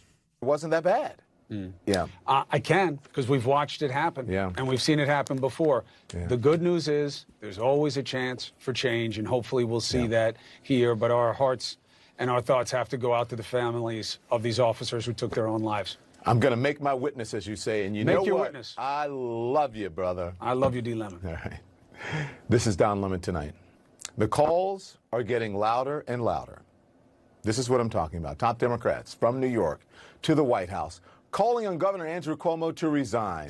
That in the wake of the bombshell report from the state's attorney general that alleges the governor sexually harassed 11 women, including state employees and a New York State trooper. The report also says that he retaliated against one woman who went public with her allegations against him. And the president of the United States couldn't be more blunt. Question: should Governor Andrew Cuomo resign? Answer: yes. So that's got to be awkward. I mean, just right in. Love you, D. Lemon. Love you. Look, I ain't got my earpiece out yet, and you're already talking. Love you. Love you. Let me get your earpiece. So I don't have to hear what you're about to say. I'm shocked we couldn't hear Chris screaming in the background. I know. So, love you, D. Lemon. Love you, D. Again, do you process on all this? And I've always screamed that. But you have a political situation here. But think back about the way that Justice Kavanaugh was handled in his confirmation hearing, because you had one woman come forward who could not prove by anybody else, and I can't say that word, corroborating evidence. Corroborating. Yeah, that's it. Yeah. corroborating with an avocado. Right. Not one that could come alongside her and agree with that. And you have. But she must be believed. But you must, and I mean, you were going to take a Supreme Court justice down because of that, and still rumbling about that. By the way, they're still saying he needs to be impeached. Yeah. But now you have. I'm just comparing apples and apples here. So now you have Governor Cuomo. You have 11 women who's come forward. It has been investigated by the top cop in the state. She says he's broke laws. He here, there, state, federal, broke policy. Toxic work environment. Went after people who was unhappy with this. Are we getting the same response? So far, because from an evidence standpoint, and everybody's allowed due process, but from an evidence standpoint, it ain't close. Ain't even close on this. Okay, 11 who can prove it versus 1 who could not. By the way, this just in, Obama says he is no longer invited to his birthday party. No. Okay. And remember Kavanaugh. Listen, remember Kavanaugh too. Down Think to about $4.99. this. Think about this. Kavanaugh was accused of doing this back in college. Right. Cuomo was accused of doing this as the sitting governor of the state of New York, and one of the assaults happened in the governor's mansion.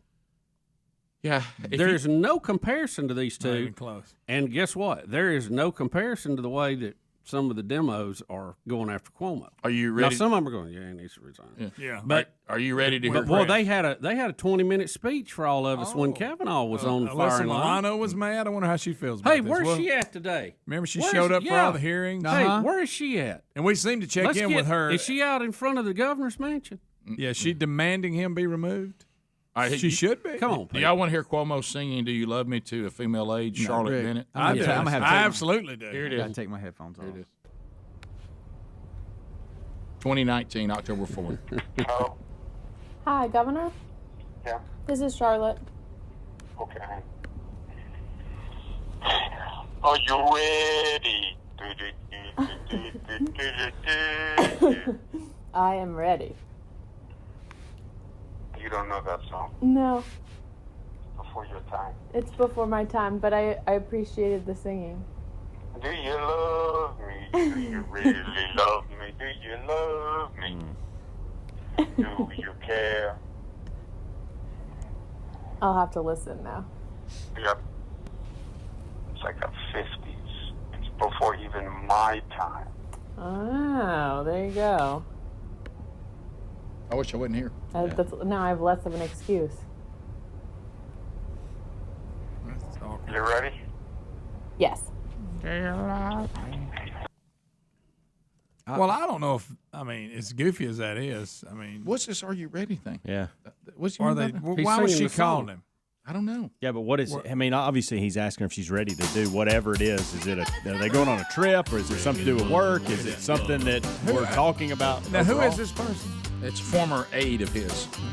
But you got to admit, but just the whole thing. I hope you got more than that. Greg, I need to ask you a but I question mean, now. but Oh, they Greg, do. It shows. It shows though, because you know this. Do you love me? But it shows this creepiness. Yes, it Yeah. does. That in and of itself, no problem. But does it show he's that kind of guy? Rick and Bubba, Rick and Bubba.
6 minutes now past the hour.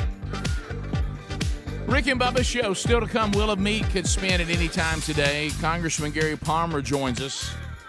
Our new NIL, Rick and Bubba NIL athlete. We sign another one today.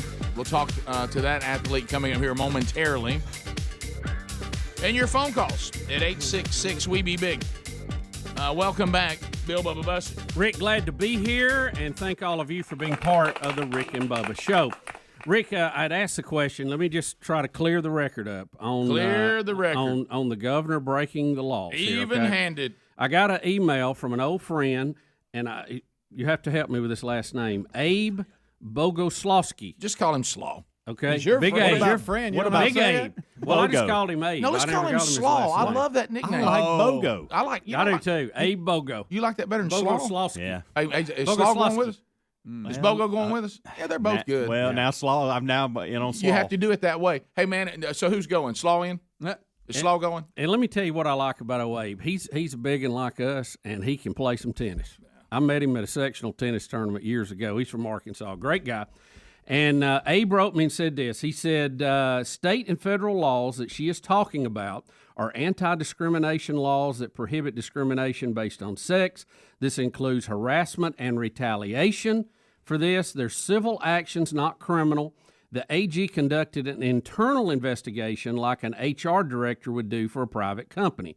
Violation of these laws are initially addressed by state and federal agencies like the EEOC or the New York State agency charged with investigating allegations of harassment.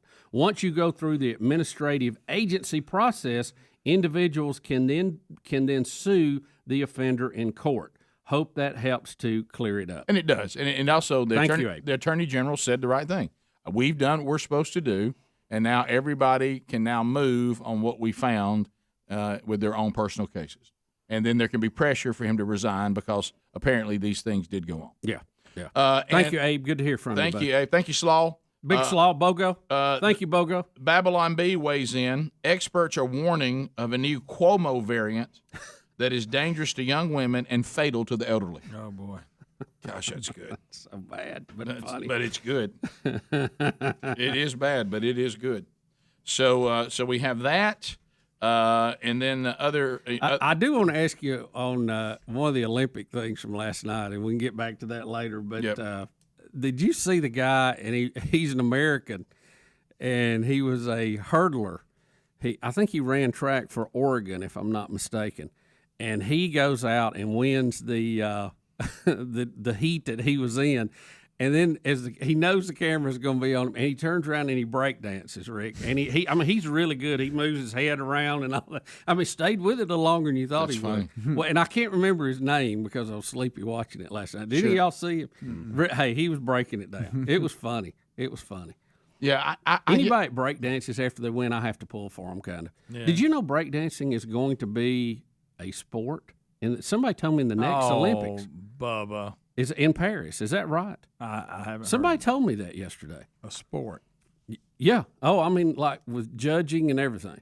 Is that? I know that doesn't sound like it can be real. Is that true? I think you're right. By the way. Or were they talking about the World Games or something? Is it good point? Is it a new show where people celebrities judge on how well you can break dance? Break dance will make an Olympic debut in 2024 in Paris. I'm sorry, that's ridiculous. That's fun. Well, let me Here's tell you another what. one. Break dancing to at Paris Olympics 2024. There's all kinds of stories out there. Well, the U.S. ought to dominate that, baby. Well, we got some dancers now. This is the problem of all this now. Come on, Mad Chad, let's go. The last time that we talked to Scotty G and what's eating Scott Gorosky, and one of the things he didn't put on the list and is he said one of the things that it hadn't got to the point that's eating him yet. Yeah. But he said there was a time where I lived my life watching the Olympics, saying I could never be in the Olympics. These athletes are beyond anything that I can do. Yeah. He goes, but not anymore. He goes, I look up, I can shoot a bow and arrow, I can shoot a rifle, I can play 3-on-3 basketball. Yeah. I don't know if Scotty G, he's originally from Hueytown, he can break dance, but what I'm saying is we're getting to the point now where the Olympics is just becoming. What's next? Cornhole. We were supposed to look at the Olympics and say we cannot do what these people do. Is there a preview of this, or do we know what to expect? How this is supposed to look? Are you back to the breakdancing? Yes. Oh, I don't know. I think there are some. Bubba, you got to wait like 2 more years. Yeah. 3 more years. 3 more. Yeah. Well, look, people that are, there's going to be people training to get in that. You might could do this. Back to No, what Scotty G said. I'm not ready Bubba, for please, that. you would be a worldwide story if you got it there. I'm talking about dressed just like you are and went out there and owned it. Please, killed it. Yes. Mad Chad takes the bronze. I mean, but you Poppin' John takes the silver. Well, you're really more of a popper than a breakdancer, aren't you? Yeah, you pop in lots. Well, that's what I'm trying to spin on your head. That's what I'm. No, not anymore. I can't get up once I get down. Right. I'm sure there'll be. I can get down, Greg. I just can't get up. Get down's not a problem. Greg, he's got one now. He's just you change it around. He used to pop in lot. Now he's got one called the turtle. Yeah. No, now he lays on. We just spin him. Rick, now I pop and I lock up. Right. Oh my gosh. So it's going to be very similar, probably, to the way gymnastics handles things. So they So got I gotta judges, watch- and you do a floor exercise. But that's not and, sport. And there actually may be like a tandem deal Here's the where, experts like in- synchronized breakdancing. But there's got to like be synchronized some swimming? examples of what has been done that there's that guy I was talking about, by the way. There he is, seeing Pop. Oh, that is hilarious. Gosh, that's funny. He stayed with it for a while. That is so funny. Devon Allen. Yeah. That's funny. That's better than I even thought it was. It caught me off guard last night. I said, wait a minute. Yeah. First off, this guy blows everybody away, and then, wow, he's celebrating. Yeah. And he knew it was coming, too. There were a lot of things that were surprising about that. Yeah, exactly. He must be on steroids. Greg, Well, just saying. don't make that accusation. How about he can fly? I know that. Yeah. Something ain't right. Didn't he play multiple sports at Oregon, I think? Well, I remember that? they say that in Paris Olympics he's actually going to be breakdancing. So Right. Well, you know what? He might. He might. He has received a request from Governor Cuomo for a hug. Yeah. All right. Because he's that way. That's what he's going to be. You watch him, he'll start hugging. He'll say, Oh, hug everybody. so I hug anybody. Don't matter, man, woman, child. Woman, what? I like how you let us know. I hug gay people. You know, I kiss gays. I kiss straight. I kiss men, women, Now, children, dogs. Will Saturday Night Live, will they go to the extreme on the comedy of this that they have with There's a lot Trump on of it. stuff? There's a lot I'd of like it. to see Alec Baldwin Yeah, get in won't he there and play really be Cuomo? Cuomo on this. Guys- Because really, I mean, I think he would probably play Cuomo pretty well. If you Yeah. think about it. Sure. Can I tell you guys something? I think that's going to happen because what happened is sometimes even if you don't want to do something, which I don't think they do, they've created an environment where they have no choice. You're right. So now they have to show how much they care for the plight of women in this situation. Yeah. And that actually, if you look on the playoff of progressives, the plight of women and the misogyny and all this now, remember, some of the greatest misogynists of all time were Democrats. But anyway, but what Starting with Billy. But what you can't, unless it's Bill Clinton, for some reason he's in some category all his own. You but can't touch it. JFK. I was going to say it started with JFK. But Probably what- started No, with, it started with early. Washington. But in those days, look, in those days, Jefferson. they didn't create this environment. They've created an environment trying to go get conservatives that says if a woman makes an accusation against you, she is correct and it is true until you prove it's not. Now that's not how our law's supposed to work. No. You know, but Due anyway, process. I think that they have to go. I think they've considered with everything the AG said that Cuomo is now damaged goods, and He's got to go overboard. Yeah, we would rather go after him than for somebody to say that we don't care about these women. So I think Cuomo will be sacrificed. I think they will go after him. And Well, they hadn't sacrificed him so far. right. Well, Don Lemon last night. I mean, now Well, Don Lemon was reading teleprompter. Right. He had to because they'd gone a whole hour without mentioning it. I think they'll go after him. Because in the playoff, Cuomo is not. He's not ahead. He's going to be out on that island screaming, guys. Now his brother's going to defend him. Don't y'all love me? You know? We'll be back. 866 We Be Big is the number. 15 minutes past the hour. Rick and Bubba, Rick and Bubba.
21 minutes past the hour of the Rick and Bubba Show. Thank you for being with us. Wednesday Bible study back today. Noon Central Time, 1 o'clock Eastern on the Rick and Bubba YouTube channel. Watch it live. It'll be archived soon after. And then we'll put links out on all of our social media platforms, audio only or video. You can do either one. All right, so Bubba, an anniversary shout out. Yeah, Rick, and no offense to Gary, but I think this guy may be one of the two best bulldozer drivers I've ever met. How you now? Jeremy Rivers and his wife Lacey are celebrating 9 years today, and Jeremy's a great guy. He's helped me out several times, and I just want to tell them congratulations. 1, 2, happy anniversary, baby. I got you on my mind. He's probably gonna let her ride shotgun in that bulldozer today. Maybe move a little dirt. That's right. So come in there with a smell of diesel. Yes, Lacey sir. will know he means business. Yep, because you know what? When you smell or hear a diesel crank, somebody means business. Somebody is getting some work done. Somebody means business. Yeah, we doing some work. What is this thing, Greg? This is your area. What's everybody upset about in NASCAR that they're moving the numbers? Well, what is they don't like the way it looks, Rick. They're trying to get a little more room on the side for the sponsor. Mm-hmm. And I'll be honest with you, I don't like it either. Now, is it a game changer? Am I going to be that mad about it? But what to are they me, doing to I it? don't feel like I'm watching NASCAR. I feel like I'm watching the IROC or something. Right. Is it a smaller number? Is it harder to identify? Yeah, your basically car? they slid it back, and then they give you more side space for the sponsor. Oh, well, we need that. That's what. Well, I mean, I think NASCAR has a decision to make, and that is to help financially. And you know, I think they'll tell everybody to get over it. It looks like the car is not centered right, doesn't it? I know. It's weird. It's weird. Again, it looks like some kind of all-star race or something. It does. But I mean, it's not. I mean, come on, guys. Well, of things to worry about. Well, right. If you want, I like the look? No. Yeah, but if you want the sport to survive, you're gonna have to start.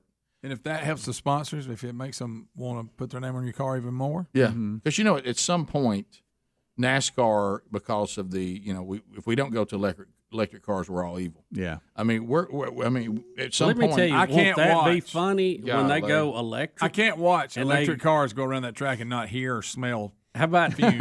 I won't want to that hear be the motor. funny? Wouldn't you like to just see it done as a test? Just put a bunch of Teslas out there and let them run, and just all you hear is the tires on the road. But don't we agree though? that's what you hear. Well, we wouldn't even hear that. So, but how would a pit stop work? Because you can't put it on Tires? the charger. Well, and you they don't. Tires, I guess. You know what you do? You race one charge. I Be guess. like Formula One. Well, you can just it go have- that far on a charge? Because if you where run- they go now? Some of Because- you Tesla people, you can get 300-400 miles out of a charge, can't you? You know, because they have Depends to on which one. Maybe not Are we at gonna be that, at the changing speeds batteries? they're running. at the speed. Yeah, is that going to be the pit stop? Is swap Picture a it. battery? Picture that in the Guys, The guys. purses fill it up. Wasn't it the and Greg, you have to help me. You know, I'm NASCAR a lot, but didn't the Coca-Cola 600? Didn't they used to run that? And didn't they take a break in the middle of it, like at 300? Didn't they stop at one point or something weird like that a long time ago? Now they do. They have segments, Right. And it's more competitive to bunch everybody back up, and you get more points if you win a segment. Well, maybe that's what they And do. then, They stop but I and charge think everybody. there was a few races that would have scheduled two drivers. Pit stops to check tires or something. You know. Yeah, well, the thing on the electric, I mean, so instead of having the guy stand there with a big fuel tank, so you can have a guy stand there with a battery. I can't imagine. Picture that. Will he still wear a helmet? Picture the freight train at Talladega. Yeah. All nose to tail. Come by and you don't hear. There's no Greg, out. and here they come, out of four for the very first time. Yeah, that's all it would be. Gosh, I kind of want to see that. I just want to see it done one time just to see it. Now, Helms, you'll agree with me on this. Not a bad idea if they do it at Bristol. That's the loudest. When Helms and I went to the race for the promotion that time, that is the loudest place I have ever been. I will say this: when we were walking in, Greg and I both did it. They hand everybody earplugs when you walk in the gate. That's part. You hand them the ticket or scan it, and they hand you, if you don't have your own, earplugs. And I said to the guy, "I don't need that." And he said, no, you will. And I thought, whatever, put them in my pocket. We wasn't in there 5 minutes. I had them in. You can't have a survive conversation it without it. If they're running, you can't talk. You can't hear. It's hard to like talk talking on the dance floor? Hard to talk during a caution. When they have the Tesla 500, you'll be able to. Yeah. Let me say something. When Tesla comes to Bristol, you'll be just fine. Greg, it's like this. I kind of want to see that now. Yeah. What's wrong with it? want something to drink? Yeah. Yeah. It's like going to one of those. I went to How much? I went to the monster truck thing one time. Oh, yeah. yeah. They'll probably have to be very Rick, similar to yes. that. But at least there's a break in there sometimes. This is nonstop. Oh no, they're letting them eat, buddy. yeah. And I think since we were in the infield in that area, it was even worse. Yeah. Yeah. It's Bristol loud. It's loud. It's pretty neat to watch. I'll give is. them that. But boy, it's loud. So Well, there's I can make a laugh. but I'm talking. There's no conversing though, right? No, not No, especially not during the race. under green. You can forget it. Until Tesla comes. to You Bristol. need a racer board to write and show each other what you're saying. Mm-hmm. Jeff Hammond, remember when he would come on the show Yeah. the whole time? Yeah. He would Forgot about that. He would do things here like we remember the had like a challenge, the wood Irwin shop 2 project challenge? going on with him. Yeah. I for forgot all about months. that.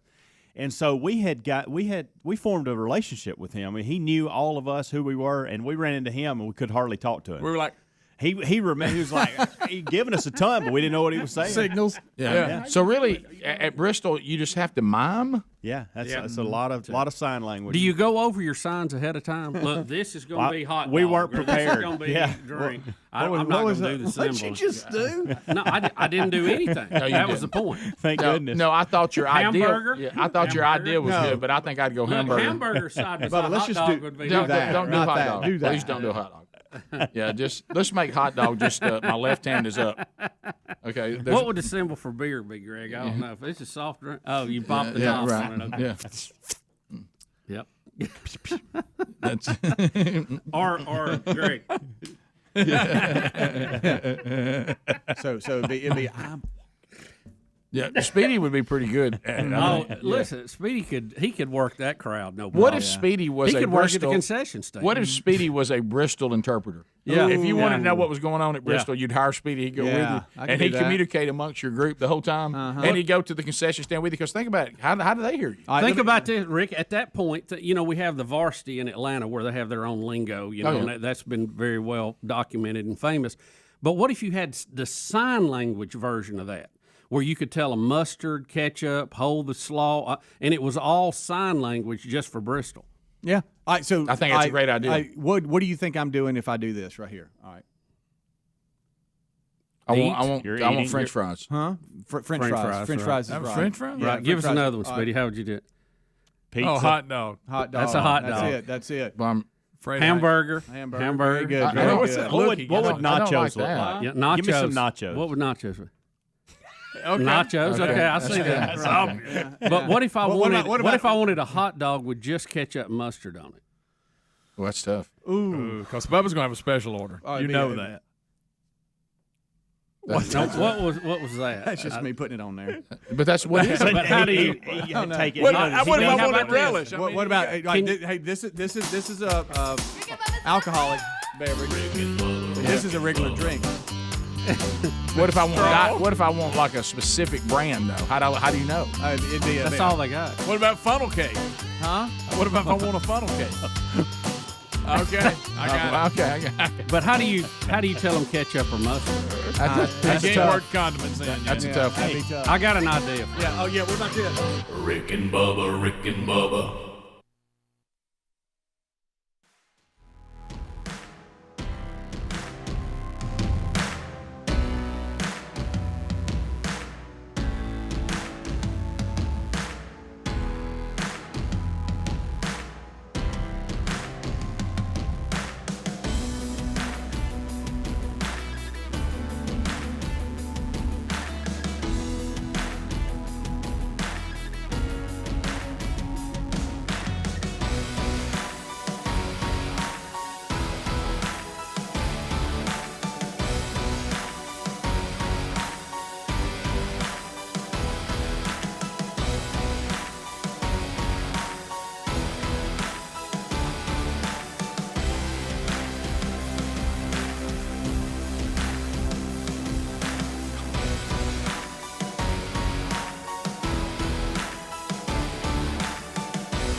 35 minutes past the hour. Rick and Bubba's show. Thanks for being with us. SimplySafeBubba.com is with us. The old security industry, it needed some update, and there were folks that were trying to, first of all, start it out. It was the folks at SimplySafeBubba.com. You know how it started? The founders, Chad and Eleanor Lawrence, designed that first security system in their kitchen. And they did it because their friends had just had their home broken into. They also had friends that, had no recourse because they were living in rental property. And at the time, because the security systems were so intrusive, you couldn't do that if you had rental property. But with SimplySafeBubba.com, you can. This same technology that was designed for renters now has just become a better way for everybody to do it. Because you know why? There's no installation crew that's got to come out. You install it yourself. They're easily taken down, and you go with you if you're moving or go somewhere else. It doesn't cause any problems. You're monitored for $15 a month. There's no hidden fees. There's no attempt to upsell you. None of that. And right now, we'll get you 20% off your system if you go to SimplySafeBubba.com, and we'll also and we'll get you signed up for the interactive monitoring service, like I said, which is $15 a month, and you'll also get your first month for free. So go to SimplySafeBubba.com, SimplySafeBubba.com. There's also a link at RickandBubba.com under the sponsors button.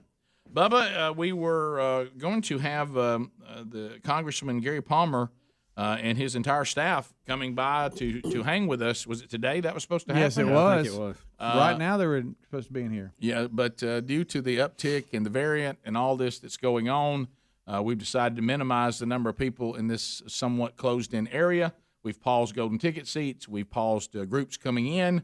But we still wanted to talk to Congressman Palmer, and he joins us now. Gary, how are you doing, sir? I'm well. How are you guys?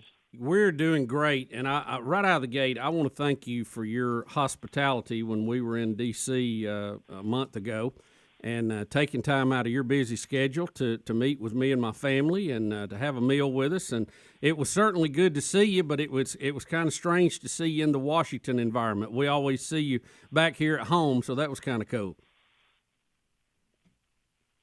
Well, you saw me in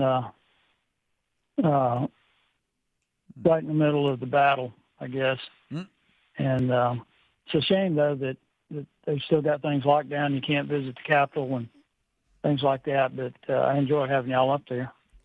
Well, a lot of things about that trip. I got to see some pretty cool things, and I'd like to come back and visit again, maybe when all this goes away. But we did want to ask you, because of the January 6th hearings going on, your thoughts about that.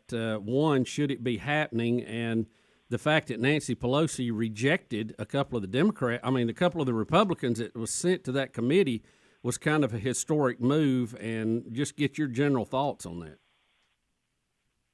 Well, first of all, the whole January 6th commission that Pelosi's put together is totally political. There have been multiple investigations, including the Senate investigation, and she just wants to keep this going because somehow she has decided that it benefits them politically. And when she proved that there's two things that people need to take note of. One is Nancy Pelosi, as Speaker of the House, has responsibility for the security of the Capitol. The Sergeant of Arms reports to her. The Chief of Police for the Capitol Police Force reports to her. Second is that the chairman of this commission, Benny Thompson from Mississippi, has put Pelosi off limits. They can't look into any of her activities. They can't bring her in for questions. She's off limits. And the third, then, obviously, is Pelosi refused to allow Jim Jordan and Jim Banks to be seated on the commission. So this is not a commission. I think in some respects, guys, it's a cover-up. Well, Gary, Congressman, let me ask you this. So she rejects them. Is that obviously she can do that because she did? Is that in her ability to do that? We'll take two issues: one, the people on it, and then her being off limits. But is that in her scope that she can do that? And She said she did it because they did not vote to accept the election results, so she's saying they're tainted. But then she puts 2 Republicans on there, and I know one of them, I'm not sure about the other, who voted to impeach Trump. So aren't they tainted in the other way too? Yeah, both of them. That's what I'm saying, guys. This is pure politics. Both Kinzinger and Cheney voted to impeach Trump. I can't remember how the other 3 members, Republicans that Kevin McCarthy appointed, voted on certification of Arizona and Pennsylvania. But I think at least one of them voted not to, but I'm not sure. The whole issue is that she knows Jim Jordan, and Jim, as you guys know, is a bulldog. Yeah. And he would have really brought some things forward that I think that they didn't want. But the whole thing is a sham. Here's the thing that people need to know, in addition to the politics, is that by mid-December, they had actionable intelligence that something was going to happen. The chief of intelligence for the Capitol Police had this information. 3 days before, they had additional intelligence that there was going to be an armed group gathering outside the Capitol. The morning of January 6th, there were pipe bombs found at the Republican National Committee headquarters. I had to go down there to make a phone call around 9:30 Eastern time. And when my chief of staff, William Smith, and I walked down to the RNC building, there were bomb squad. There was U.S. Marshals out there. That was 9:30 in the morning, and yet they did nothing to prepare the Capitol Police. They had National Guard available. They didn't reinforce with National Guard. They didn't utilize the Washington, D.C. police force. They did not provide the Capitol Police with riot gear, the helmets and shields. They were totally unprepared. They could have set up a barrier farther out from the Capitol to create a perimeter. She didn't do that. Well, I think in all fairness, if you are going to investigate the riot that happened, you have to ask why it was done, who instigated it, all that. That's fair. But you also have to ask why we were not prepared. And that is absolutely Nancy Pelosi's desk. But yet she has been ruled off limits in this, which is crazy. I know. And to your point, it shows that it's just a political show, and they're trying to keep this in the news, to keep other things out of the news. Well, Bubba, I'll tell you guys something else. When low-income to middle-income moms and dads go out to the grocery store to buy groceries for their kids, and they see the price of food has gone up when they go to the gas station to fill up their vehicle, they see the price of gas is $1 a gallon more than it was this time last year.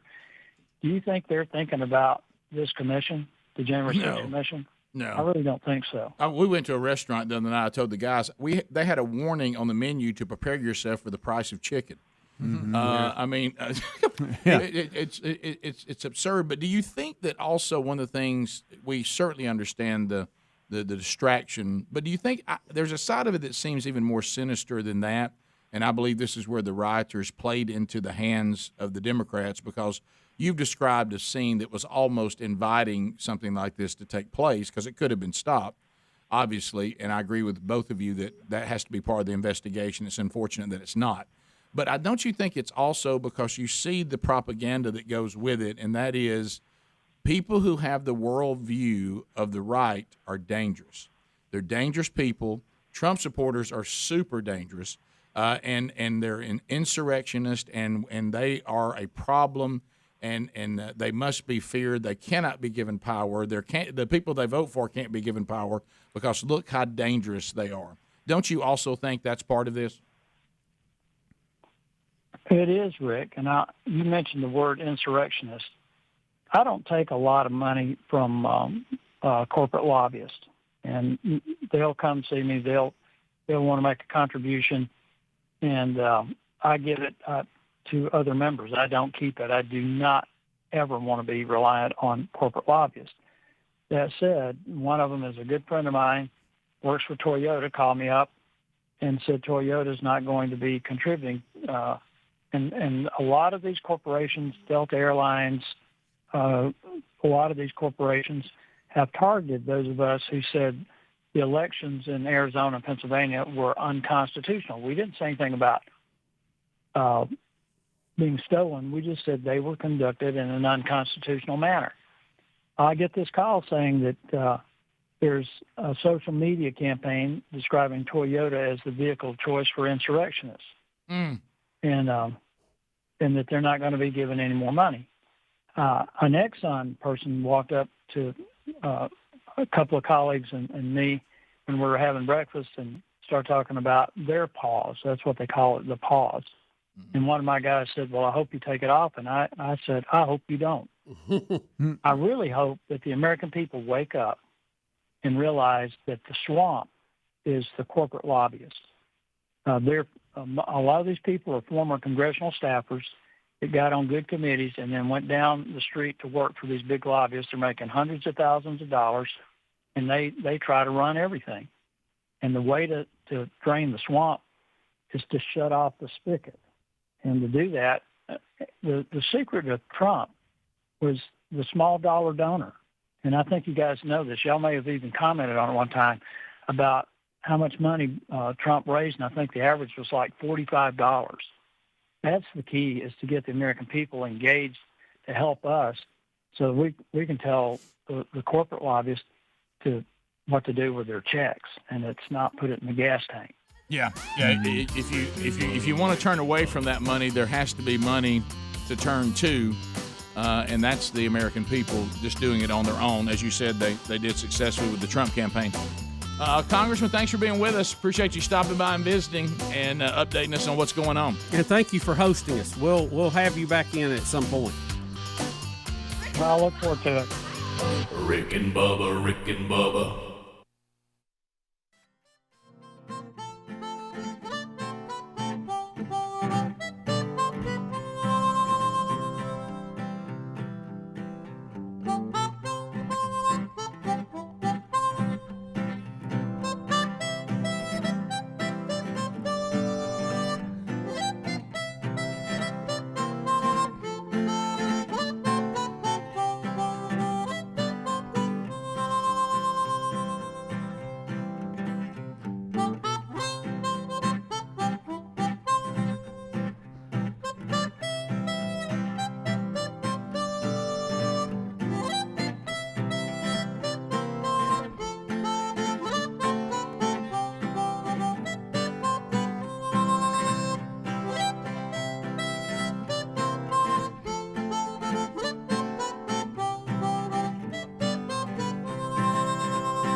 To the top of the hour, the Rick and Bubba Show. Thank you for being with us. Thank you, Congressman Palmer, for being with us.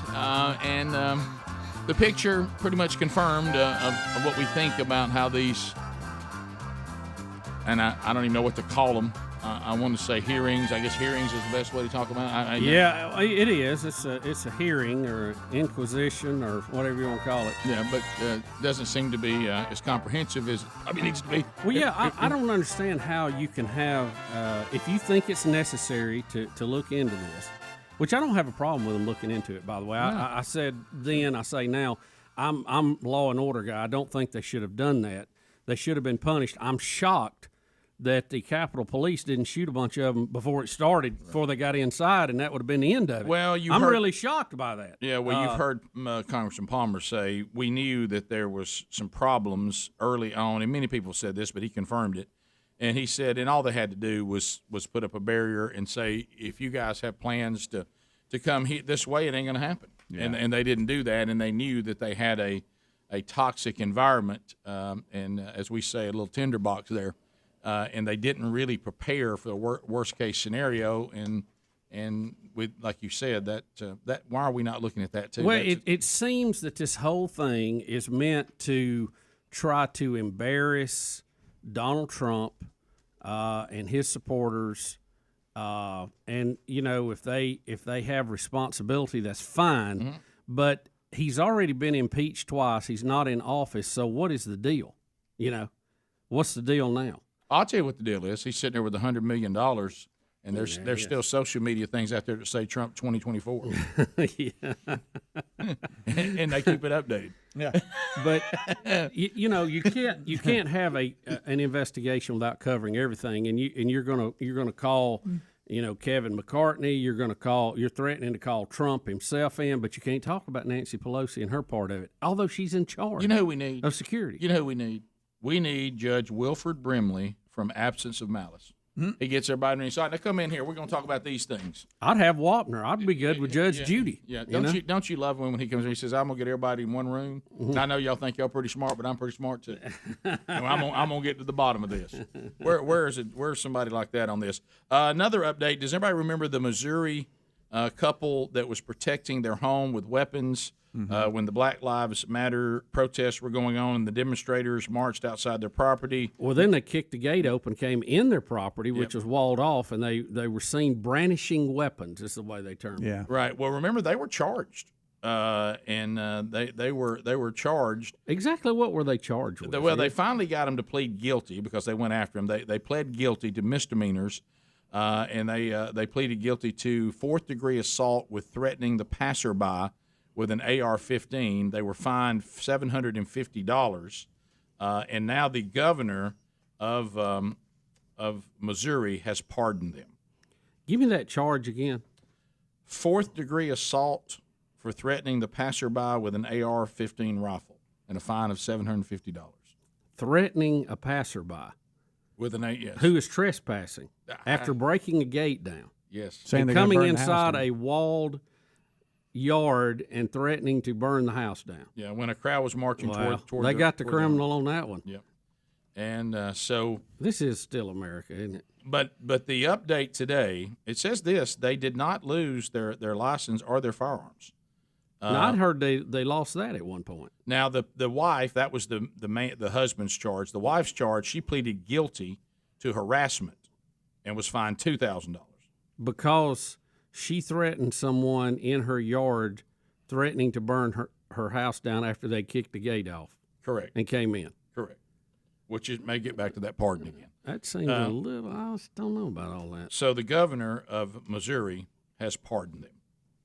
And now, did she lose her gun? No, neither one. License. Okay. Neither one did.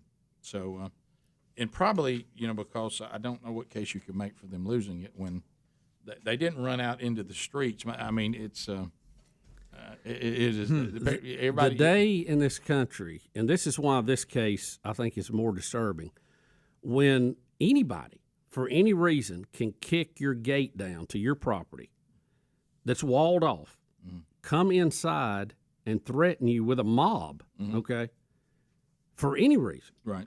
And you get a gun out to discourage them from continuing their assault. Don't even fire it at them. Just tell them I will if you guys keep on coming. You show them that you mean business, which would be the first step before firing a warning shot. Right.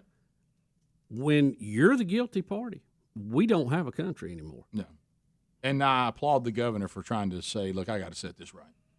This couple shouldn't be charged with anything. I know. We're all uncomfortable the way that the female was holding that gun and pointing it around at everybody. But go back to this. But if you're not in her yard and you haven't kicked the gate down, she don't have to get it out. If I don't want a woman who looks mad and has a pistol, she's aiming everywhere. If I don't want that being that dangerous situation, I don't knock anybody's gate down. No.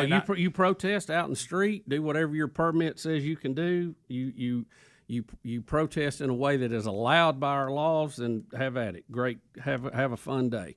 But when you kick the gate down, you no longer are a peaceful protest. You are a lawbreaker. Mm-hmm. And I have a right to defend life and property at that point. Right. And that's the only way you can see that. If we don't have that, we do not have a country. Vilifying them was nothing but political and propaganda, and this governor's trying to set that right. And like shouldn't have gone that far. No, it really shouldn't have. But that's the fake world that we live in. We come up with all this. I mean, it's just. But anyway, they're fine. I will tell you this. It was effective. I mean, everybody did go on and then start crying about how dangerous it was. But I tell you one thing: their house is intact. Yeah. And you got to go. You also got to go time too. And you mentioned it. Everything was. Cities were being burned.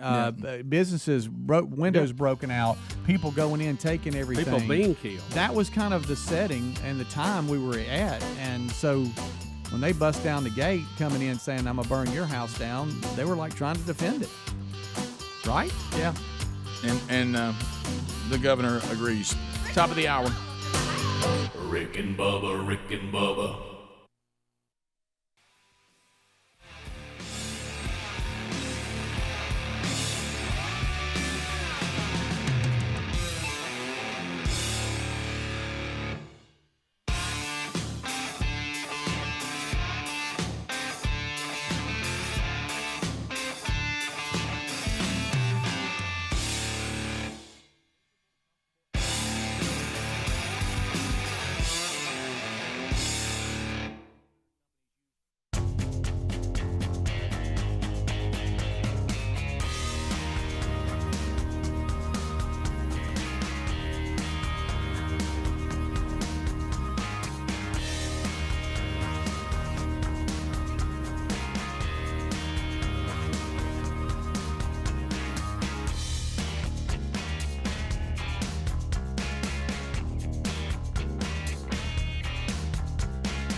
All right, let's talk about the fine print. Have you ever read the fine print that appears when you start browsing in the incognito mode? It says that your activity might still be visible to your employer, your school, or your internet service provider. So how can they even call that incognito if all these people can still see what's doing? All right, to really stop people from seeing the sites that you visit, you need to do what we do and use ExpressVPN. Think about all the times you've used Wi-Fi at a coffee shop, a hotel, even your parents' house. Without ExpressVPN, every site you visit could be logged in by the administrator of that network, and that's still true even when you're in incognito mode. I mean, do you really want everyone to see what you're doing online? It's your business. So in the U.S., you realize they are legally allowed to sell the data that they've gathered from you to advertisers. Well, ExpressVPN is an app that encrypts all of your network data and then reroutes it through a network of secure servers so that your private online activity stays just that, private. Okay? And it works on all your devices. Super easy to use. It literally has one button. So stop letting strangers invade your online privacy and protect yourself with expressvpn.com/RickBubba. Use that link, expressvpn.com/RickBubba. That link is going to get you an extra 3 months for free. That's expressvpn.com/RickBubba to learn more.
7 minutes past the hour of the Rick and Bubba Show from the Broadcast Plaza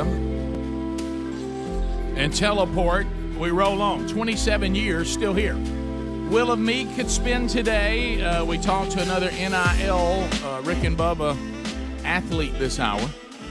So we got that visit coming up. Your phone calls. We still haven't had phone calls yet today. We'll try to do that. Harry Murdahl's back out of retirement again, helping out at 866-WE-BE-BIG. And welcome back, Bill Bubba Bussey. Rick, glad to be here. What a privilege. And thank all of you for sharing a few hours with us each and every day, as many of you have done for almost 28 years. COVID update.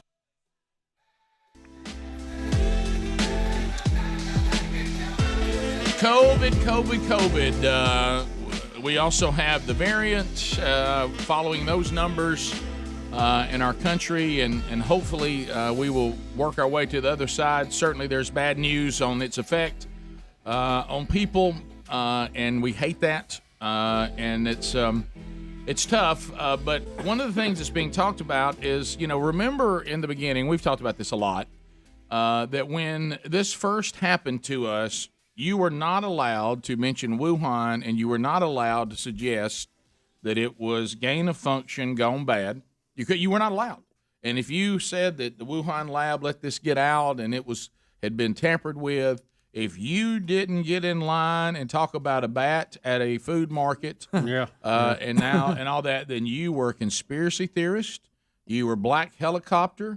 You were, probably wanting to run into the Capitol and take it over. Rick, Okay. you were edited out by social media because you were putting out misinformation that were killing people. So, and Facebook would suppress you, censor any post about COVID originating in a lab in Wuhan. That's not the job of social media, but we've talked about that over and over again. And it says that now we have representative from Texas, Michael, is it McCall? How you say his name? C-A-U-L? McCall? And he has shared the findings, and he's accused the Chinese Communist government of engaging in the greatest cover-up in human history during an appearance on America's Newsroom. And he's saying, even though we now clearly see evidence that this likely took place, you cannot get the mainstream media to give it any time on any newscast. And they have a graphic here. Sunday through Monday, ABC gave Wuhan lab 0 seconds, NBC 0 seconds, CBS 0, CNN 0, MSNBC 0. No coverage at all of what could be the greatest cover-up in human history and maybe one of the most severe results. And you can't even, it's not. If somehow you could tie Donald Trump to it. Right. You'd have your story there. We'd get wall-to-wall coverage. But And the point he is making is the reason why I want to say this is important and the American people need to understand, and we had Congressman Palmer on last hour, and he's saying the same thing, is if we allow this to go on, then my goodness, it's just going to happen again. Oh, yeah. If someone's not, and I will say this, because of you weren't allowed to talk about this, a communist government, it's tyrannical and it's a dictatorship. The time that has been afforded them now, you'll never prove it. But because they've had time to clean it all up and all this, but the fact that we did have evidence that we were told wasn't there, but it was, and that you've heard many experts say gain of function explains why this virus is acting the way it is. If it occurred like viruses normally occur, it wouldn't be doing what it's doing. Right. And I know for all of us that's an unfortunate thing to hear, because that also means that we are kind of making it up as we go and doing the best that we can with it. Because things that we already know about viruses that originate from animals to human, that we may not be in that game, and it looks more and more like we're not. Which means our expertise on everything prior to this is helpful, but it may not be a clear remedy. And the sad truth of it may be, when all is said and done, that our hard-earned tax dollars that we all are generating as we go to work every day, some of it you get to keep after middle May, if you look at the tax-free date, went to the National Institute of Health, which is directed by one Dr. Fauci, to a middleman group, then to the lab in Wuhan that helped finance gain-of-function research on coronaviruses. And even though Fauci's saying, no, that didn't happen because it didn't meet a certain molecular criteria, in general terms, they were trying to move this virus ahead so they could research its effect in years to come under a potential mutation chain of events. And it was done in China because it is not allowed to be done in the U.S. It was done here at one time in North Carolina, I believe, is where the lab was. But it was moved out because it was conceived that it was too dangerous to the population and that if an accident happened, it could create a pandemic. And what has this... Is any of that wrong or even debatable? Do y'all know? Is it? No, and that's why you're hearing this, why he's saying these are the findings from the House Foreign Affairs Committee. He goes, and we have a report, and the report clearly shows, and some of the key points from the report, activities in and around Wuhan that appeared to indicate the virus may have been circulating in China as early as September, well before the WHO office in the People's Republic of China picked up a press statement on December 31, 2019 by the Wuhan Municipal Health Commission from their website on cases of viral pneumonia in Wuhan. In September, the Wuhan lab's genetic sequencing database was taken offline in the middle of the night, which according to him showed they were trying to hide or cover up something of significant concern. And he says, and we know this. And he goes, and even if you're not ready to drop the hammer, this is what happened, why are these media sources not reporting what we have found? Why isn't that statement, why is no one in all these media sources saying, well, it clearly shows that this was taken offline in the middle of the night, and here's what it is, and here's why it was, and here's what happened. It's okay just to report the things that we now know. You know what I mean? You don't have to say, well, it's official, gain of function, and it leaked out of Wuhan, but you ought to at least keep us updated on the evidence that's coming in that may suggest that. Would you agree with that? Yeah. I mean, that's just no one can really argue that. Isn't that being a journalist? But when you start deciding what the American people get to hear and don't get to hear because of some propaganda narrative that you had in the very beginning, because what happened was you were not allowed to say this. And as we've had the former director of the CDC say, and that was a monumental mistake. Yeah. Because it took us off the trail and it had us doing research to stop it under false pretense. We may have been able to be further along and save more people's lives if we were allowed to also talk about this narrative. Right. And so we'll see. But there it is. So that's the latest on the Wuhan thing that you're not going to hear unless you're listening to only part of the media. But it's in the findings. I mean, you can go find it yourself. I guess that's what you have to do now. Because you got to learn to research these things yourself. More Rick and Bubba coming up right after this. Rick and Bubba, Rick and Bubba.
Pass the gravy, please. All right, here we go. 21 minutes now past the hour. Thanks for being with us. 866 We Be Big is our number. So, Bubba, you and I and the gang here, we were out of the gate. We heard about these new NIL opportunities that are available, and that college athletes, of course, now can enter into endorsement deals. They can use their name, their image, their likeness. And, Bubba, we were all over it. And we said, look, let's get in here and let's start offering some deals. And now, granted, our budget wasn't the biggest one out there you've heard of. It's not. But we're very proud of our team of NIL athletes. And you're going to get to meet another one today, Helen Claire Edmonds. Welcome to the Rick and Bubba Show. Hey, Helen. Hey, thanks for having me. I'm excited to be here. Do you just go by Helen or is it Helen Claire? Either one. Okay. Well, we'll say Helen because it's not as many words. What about Helen Claire's a mouthful. What about HC? That's good too. Okay. So, how did you find out about this incredible opportunity of being in an NIL deal with the Rick and Bubba Show? Well, my parents have been listening to y'all's show for probably 25 years now. So I grew up listening to it, going to school, and just my whole life. And we had been on a trip out west, and we hadn't had service. So on our way back from the airport, we were listening to the episode or the show when y'all were talking about the NIL deal. And we started talking about it, and my parents were like, you should just send an email. So I sent an email, and here we are. Yeah, we read your email on the air because it was very funny. And basically, that's key. And I don't have it in front of me, but you wanted to share Rick and Bubba with the tens of people coming to track and field events. Yes. So that is we always good. joke that no one cares about track, and it's not a sport that people watch like football. Football is on its own level. You got the big three, but with the Olympics, every time I watch the Olympics, track and field, I love watching it. And then I always think, why don't I watch more of it? I mean, I'll wait another 4 years to watch more of it. So this has to be a good year for you guys, though, with the Olympics being there to kind of get everybody's attention. Yes, it's very exciting, especially because there's so many college athletes competing, that it's exciting to see people that I competed against at SEC meets out there at the Olympics. Now, Helen, what high school did you go to? I went to American Christian Academy in Tuscaloosa. Okay. And now you're at Mississippi State. Yes. And tell us a little bit about being a high jumper. By the way, this is one of the more amazing athletic feats that people do. I mean, granted, I wasn't the fastest, but I could run at one time, Rick. I've never tried to even high jump, and it looks incredible the way y'all do that. Yeah, I tried the Superman dive over it, and but what's his name? What's the his flop. Name? He invented the flop. What was that guy's last name that invented the flop? The way y'all do it now. Fosbury. How you say it? Fosbury. Fosbury flop. That's it. Let me tell you, before that, everybody couldn't. But when old Fosbury did that the first time, everybody said, "Hey, that's a game changer." Because they used to try to jump over it like you were jumping on a horse. They tried to dive and all that, but he revolutionized the sport. So does anybody use any other form than that now? Sometimes warming up, we'll do like a scissor kick over the bar. And some people will do that like in the earlier bars of the competition, but for the most part, everyone just flops. Yeah. I mean, Fosbury changed the whole sport. So a flop in high jumping is good. A flop in soccer or basketball will get you a penalty. That's right. It's bad. That's kind of crazy. And cost you fans. It's like in bowling. A strike is good. In baseball, it's bad if you're the batter. But, Helen, how high, what is your personal best? How high have you jumped? I've jumped 1.72 meters, which is 5'7 3/4. Wow. 5'7 3/4. So you could jump over Adler. All right. All right. So she like that. 5'8". She's got a quarter of an inch. I'm 5'8". 5'8". So you did this obviously in high school and then got opportunity to do it at Mississippi State. And Bubba and I are always thinking about ways to take sports that are outside the big three and market them. Now, it would take a lot with the NCAA, whatever. I would say, because it's just like now, we're watching these events on the Olympics. We're like Bubba said, why am I not watching this more? What do you think about moving track season to coexist with football, but you start doing the events while everybody's tailgating, and you have it set up out there outside the stadium, and the track and field they're actually competing as you're waiting for the football game to start. there you go. Hey, See, I like that. I think that works. Yeah. Because that would be fun. Oh, somebody would say, "Hey, go over. Helen Claire's about to jump," and we'd be all walking over there eating a piece of chicken. You know what I mean? They got her over. We got the dog diner set up, and I'm like, "Oh, hey, she's about to jump. Let's all go over there." And you got a mob over there watching. She's in the junction. Yeah. Put it right in the middle of the junction. So Helen, go ahead. I'm sorry. I was just going to say, I pole vaulted in high school too, and there's an event in Mobile called the Dolphin Street Vault where they shut down Dolphin Street in Mobile and set up pole vault pits, and you jump there. And so there's a lot of people walking through downtown that stop and watch, and big crowds, and that's pretty fun too. When you talk about pole vaulting, how do you watch stuff? How do you get started in that? I mean, when you first are learning that skill, what's your first jump look like? Because that just seems like it's awful difficult. It's a lot of just like basics and running. When you see like in the Olympics, the athletes are bending the pole and jumping really high, but when you first start, you don't bend the pole and you just kind of kick your legs up in the air and just kind of see what you can do. But it takes a long time to be able to. Now, I used to jump over a creek with a long stick, would do that, but it's because it was all horizontal. We never went vertical. Plus, Rick, I know there's no pole out there that would hold me now. No. You're talking about snapping one. Oh, yeah. So and I heard you talking to Speedy in the break. So if you were in the situation the two high jumpers were in where they shared the gold, you would have done the same thing? At the Olympics, I would have, yes. Yeah, because you think there's not another jump in you since you've gone as high as you can go? And I think at that point, you're worn out, your legs are shot from the competition leading up to that. And what they would have done was gone to a jump off. So they would have gone down, I guess maybe like a few centimeters, and they would have each gotten one attempt at it. And if one of them had cleared it and one of them had missed, then one would have gotten the gold and one would have gotten the silver. So if your steps are off a little bit, then you might miss the bar and then you cost yourself a gold medal. So I definitely would have agreed to take the tie. So they would have gone down. So you would have jumped higher than the gold medalist, but lost. You have that potential. Yes. And plus, you don't know gas, like we were talking about the other day. You don't know how much gas they got in the tank. They both could have gone, hey, I ain't got one more jump in me. I'm ready to go to the snack bar. So back to food, buddy. Well, I mean, Helen, I only talk about what I know. So, Helen, do you understand about our NIL deal? Do you understand what you're agreeing to? Yes. Okay, you've gotten all your paperwork done, right? Yes, I have. Have you decided what T-shirts you want? I think I want the acid wash, the gray kind of acid wash one. Okay, that's cool. And of course you get $100. Don't spend it all in one place. Don't spend it all in one Checks place. in the mail, by the way. Right, and and you're not going to try to do like some have and negotiate a spatula right here at the end, are you? I might. There it is. Well, so when is your season actually start at Mississippi State? We start, our first meet is usually like the second week of January for indoor. Okay. And indoor goes until about mid-March. And then we start outdoor at the end of March. And we go through, NCAAs go through about second week of June.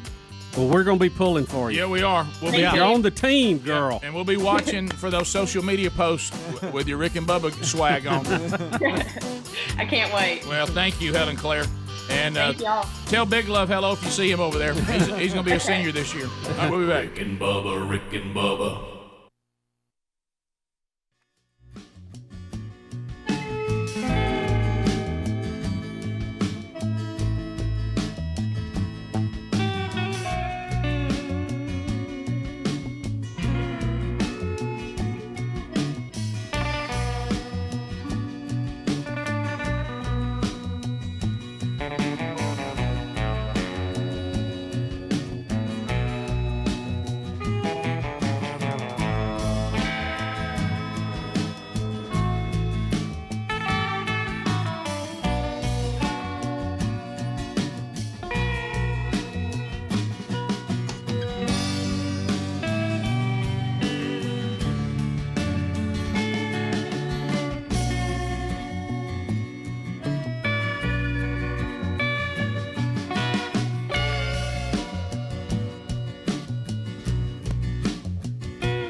35 minutes past the hour. Rick and Bubba show to the phones for the first time today.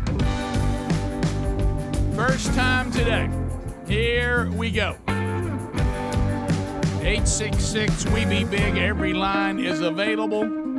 If you have something you would like to say, a question you would like to ask, information you'd like to bring, let's go.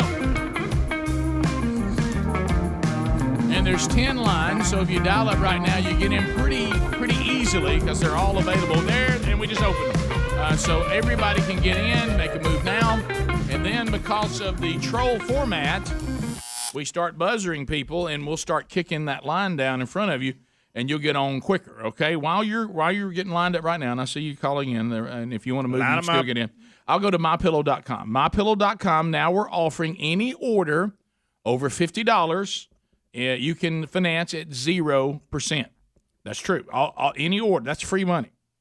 Free money. This is the kind of deals that even Speedy will make. Now, also, you can put a lot in the cart because, man, look at the savings right now. The premium My Pillows are $29.98, $40 savings, lowest price they've ever been. Giza Dream bed sheets are buy one get one free. Helmsy loves those. 6-piece My Pillow towel set. Greg brags on how they absorb. Best towels and washcloths you've ever owned. They're only $44.98, a $65 savings. Bubba and I love the My Slippers. They're 40% off. If you're one of those pet people, there's dog beds there that you want to get your bed for your dog that is, My Pillow standard. How about $19.99? Bathrobes and sleepwear, 30% off. So, I mean, you go and you can really pile up a lot, and then you get over $50, you can finance it at 0%. So make the move now to mypillow.com or go to rickandbubba.com. You can find it there under the sponsors. And remember, when you go to the website, there's going to be a square there that says radio listeners. Get in there. There you go. And put the code Bubba, and then you get all the stuff I just mentioned. Okay. All right, let's start with Charlie out of Huntsville, 100.3 The River. Trolling. Keep them phones a-trolling. Here we come, phone trolling, phone troll. Charlie, welcome to Rick and Bubba. Go ahead. Charlie. Hey, y'all. Hey, today is National Chocolate Chip Cookie Day, and I just wanted to let you guys know that, and also ask you what your favorite cookies are. Well, it's hard to beat chocolate chip. I mean, if I'm down to in a tight, and they're saying, Rick, you can have one cookie, I'm going to lean toward chocolate chip because it rarely lets me down. Yeah. Now, is there a particular chocolate chip cookie you like? Yeah, I like them. Whatever that lady brought the other day. Yeah, that's what we have at the house. Boy, and I'm trying to think of the name of I them. grew up on, and I know this will get boos and hisses from the handmade people, but Chip Ahoy, in the blue bag, when it's fresh and you fresh open those, they're awful good. Now, I know they're not oven cooked at home and, all the other curls and things you can do to them, but just out of the bag, those are hard to beat to me. A chocolate chip cookie, probably that's number one. I'll go there. And I've had whatever brand. I'm just talking about the cookie flavors. I like chocolate chip, and then my second favorite is peanut butter. Yeah, they're okay. I like peanut butter. I tend to lean more over to the – you ever had a snickerdoodle? Not big on it. What? Well, I can eat it, but I'm not that crazy about it. But I usually, believe it or not – it's a weird flavor. I might run over here to what we call those things that help me that the Hammer's mom used to make for us, tea cakes. Any kind of sugar cookie, I call them tea cakes. The tea cake family, the sugar cookie family, which includes tea cakes. What's the macadamians? Macadamia nut. I like those. Those are good. No, I like tea cake. I go tea cake before I go. But now peanut butter maybe. I don't know what Girl I don't know Scout. why it's called a tea cake, but I like it. I don't know what column Girl Scout cookies fall into, but the peanut butter oatmeal and the Thin Mint is right up there with Chip Ahoy. And Goat Drop cookies, to me, are almost in competition with fudge. They're not a true cookie. You can bring in, but I love them. Oh, I love them. You can bring in I'll two-hand them if nobody's looking. I've seen it, Bubba, in the kitchen. Other than the Oreo is the only cold cookie. You're talking about just bought off the shelf? Bought off the shelf that I really want to eat. Yeah, the Oreo's okay. Not bakery. You're just talking about at the grocery store. Do we have different columns for bag cookies versus bakery cookies? But let me tell you something. You bring some. No matter what commitment I've made to doing better, You bring hot chocolate chip cookies out of the oven, it can just be Toll House. That commitment's gone. Hey, you bring that out. Yes. Give me a And big if old I glass look of in the milk. fridge and I see ice cold whole milk, Rick, It's over. ain't nothing I can do. No, I know. I mean, I just say, well, They I got to could adjust almost somewhere tell else. you that you die at 6 o'clock this afternoon if you eat one, and I just say, well, that's enough time to call everybody. That's right. I mean, you know what I mean? You just go, well, it's just going to happen. So let me ask you this. I'm fixing to run over to Crumble Cookie right now. Let me tell you the cookies I love too, Rick. And I think this falls under sugar cookies. It's the ones that Edgar's make that you'll get like if you go to a wedding or, it's like the sugar cookie with a little bit of the little dot in the middle of it that can be vanilla or chocolate, or sometimes it's different. You know what I mean? It's about that big around. It's got the dot right in the middle of it. What do you call that? I'm not familiar with it. Oh, you have. You've seen it 100 times. Yeah. I can't think of the name. It's the little dot like an icing flavor. I know what you're talking or about. it kind of it's almost like it sticks up sometimes. Sometimes it's vanilla, sometimes it's chocolate. We've had them in here before. I'm gonna tell you that crumble cookie right here. Oh, Goodness crumble! gracious. Now, I'm gonna Crumble tell you, in my mouth. Crumble cookie gives you a lot. That's a lot of cookies. That's a lot of cookies. That's almost a pie. When they give you a box like you've bought donuts, Yes. and it's cookies.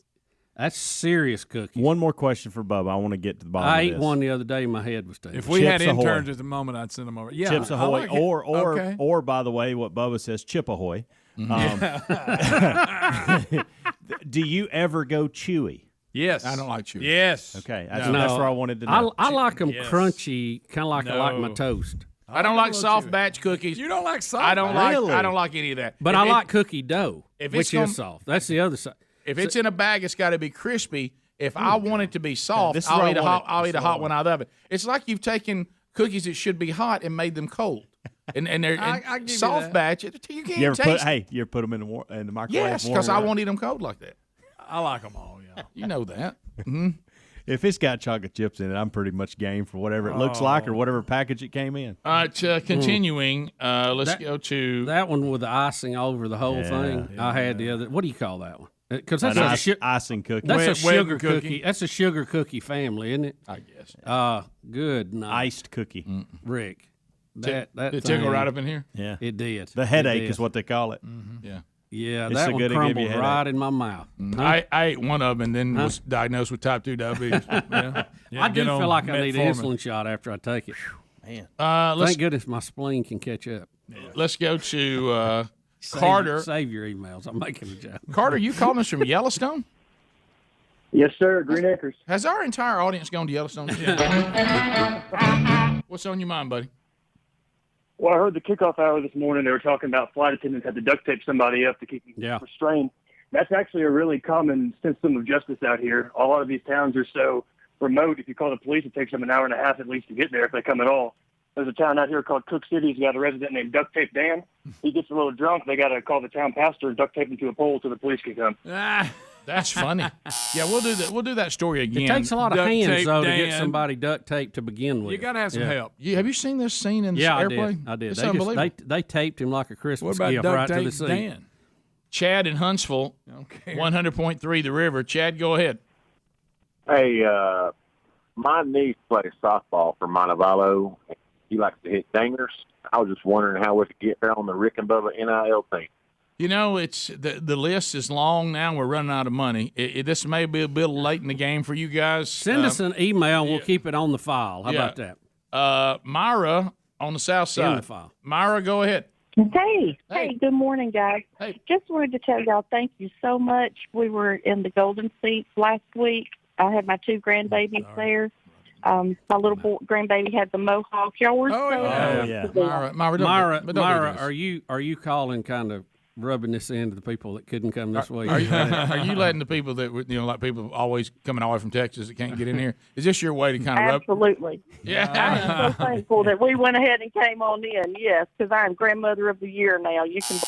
You talking about Missouri that showed up a minute ago? I know. Well, they left a little quick. I wanted to know more about what was going on. Oh yeah, had signs and It was everything. kind of a hit and run. Yeah, I think they were going somewhere else, but they were loving. That hurt. Yeah, we actually predicted one of them 12 years ago, I think. Yeah. You know, the sign I love from the Missouri couple is the little boy saying, "Nobody predicted me." That's funny. That was fantastic. Gary in Prattville, I-92. Gary, job, go ahead. guys. Hey guys, I just wanted to know how come big women get mad cow disease if they don't eat when they're hungry? What is he talking about? I heard what he said, but I didn't. He got tickled himself. He was trying to do some kind of voice, too. I don't know. He got tickled and couldn't stay with it. That was speedy. It was, by the way. Donnie in Birmingham. Donnie, go ahead. Yes, sir. I just wanted to weigh in on the NASCAR conversation earlier. Formula One actually has an electric series called Formula E. It's kind of cool. And when they do pit stops, instead of changing tires and recharging batteries, they have a whole other car ready to go, and the driver just swaps out and runs the second half of the race. He jumps into a Changes completely a whole new different car. Wow. That's what I was wondering. Yeah, Sir, that's good and cost effective. Sir, are you calling from inside a Formula One car right now? The wind blowing. That's that's a lot of money to have another car charged up sitting by. Yeah. That's a lot. Change your whole car. Yeah, 15 minutes to the top of the hour. Do we want to see battery race? I want to see one to see if I like it or not. Yeah. We'll do that after we go and watch track meet. We'll be going to watch them. More Rick and Bubba coming up. Rick and Bubba, Rick and Bubba.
Bubba Show. 866 We Be Big is the number. Will and Meat could spin at any time. Wednesday Bible study back today. We continue the series, What Does It Mean to Be a Disciple? This is it 6 or 7? We're getting toward the end of it. But anyway, so that'll be happening today. Also this Friday, looking forward to being in Huntsville, Alabama, the home of 100.3 The River, Reman. It's a gathering of men. They're going to give us all barbecue to eat. It'll be good to be a Gentile. And then we'll enjoy that food. And then we'll have some time together. It is a free ticket, but they do want you to get a ticket because we are, allowing spacing and all of that. So, but if you'll go to rickandbubba.com and look under upcoming events, you'll see Friday night, Mount Zion Baptist Church in Huntsville, Alabama. This was canceled back in 2020, but we're making it up and getting it in on Friday night. And there's a lot of men that are coming, and I'm excited to be there with you guys. So if you want to get your free ticket, do that at upcoming events at rickandbubba.com. All right, so did you see this? Boy, how many times, when you forget to put the parking brake on, are you a guy that does parking brake all the time out of habit? No, I hardly ever do it unless I'm on a steep incline. Well, Me either. If your family's in the car, you might want to do it if you've parked on a cliff. Yeah. Have you seen this? Yeah. All right, so he I mean, what is this, the Chinese Grand Canyon? Yeah, I don't know. Yeah, it's what it looks like. So we have a man forgot to do the parking brake, and the family is actually in the car. Now, what is video in this? How did we get this video? Is that some security camera? It looks like that's another there? dash cam from another car, maybe. Yeah, that may be it. And that looks like the hood of a car. Yeah, and so he's got them parked here. There's some reflections in it too, up on the right. Yeah, that's it. From the glass. So, are they just taking a little rest break here by the cliff? And oh my goodness, right on the cliff, y'all. Oh, no. You're not gonna hold it, pal. Oh my gosh. Oh my goodness. Oh my. Somebody was in the front. Yeah. They have one injured. Nobody was killed. But I'm not sure, but they may be cussing in Chinese. Yeah, right I bet there, that's Vic. foul language. Hey guys, wouldn't you? Of all the dad moments, Wow. and when your wife gets on you when you mess things up, can you imagine if you're forgot to put the parking brake on and your whole family goes down the cliff? Goodness. What about you grab that car and it just would not stop? Well, Greg, Both of them are trying to hold You know on why? and Because it- humanly, you can't stop it. happen. I got to give Big Sister some props. She gets out of that back seat. She tries. Look, y'all, this moment when it starts rolling forward, can you I imagine? can't believe it. Of all places, I'm at a cliff. I'm at a cliff going downhill, and oh my goodness, oh my! I mean, there's nothing you can do. Look, hey, the people getting out of the back seat, you got to give them props on that one, and down they go. Why did front seat not bail? So I know. let me ask you this: the car is sitting there; it's not moving, and then it starts moving. Why was that? Well, somebody knocked it out of What- gear. or something. yeah, was it in park and Yeah, somebody somebody might have bumped somebody messing around inside knocked it out of gear? You would think, or it would have. Because see, it should be rolling now. Or he left him it in open, drive. Well, and or him open the door, just moving They the start car moving stuff slightly. around. There's a Yeah. lot going on. They He start may have messing- got out and left it in drive, and it just sat there long enough for them to bump it a little. I think somebody bumped it. You talking about bumping it What lightly? are they doing or- here in the front seat? See, there's a lot of movement there. The door kind of. I want to know about the person that stayed in the He's car. pouring some sort of drink. The coffee's Got him a bump. He's Got him a little he's getting knock. something there. It may explain why he left it neutral. But I'm watching the car right now. What gets This it is moving? fake. Yeah. Greg. Is it So, the people and this- moving around in there? Because the back seat person really starts moving. Oh yeah. He thinks he's got it right there, but he You get two people bail on the back seat on left and right. Oh, yeah, But front that's true. seat, I see blue shirt. just stayed there. Mm. The passenger side. But Yeah. watch, you notice it starts moving right after the person in the back really starts moving around. Did you Yeah. notice that? Yeah. And So it may have been right on the edge. I don't know, but oh man, There was a little bitty rock holding it up, and all of a sudden somebody closed the door, opened the door, And and then shifted away just she that went. very slightly. Mm. Can't believe it. And they are okay. I bet he left it in drive. Right. somebody's injured, but nobody's is that hurt. in Nobody's China dead. that happened? Chinese driver, I don't know where it was. Boy, I bet you hate to have to call the old authorities to report that. Said family members were in it. One was injured.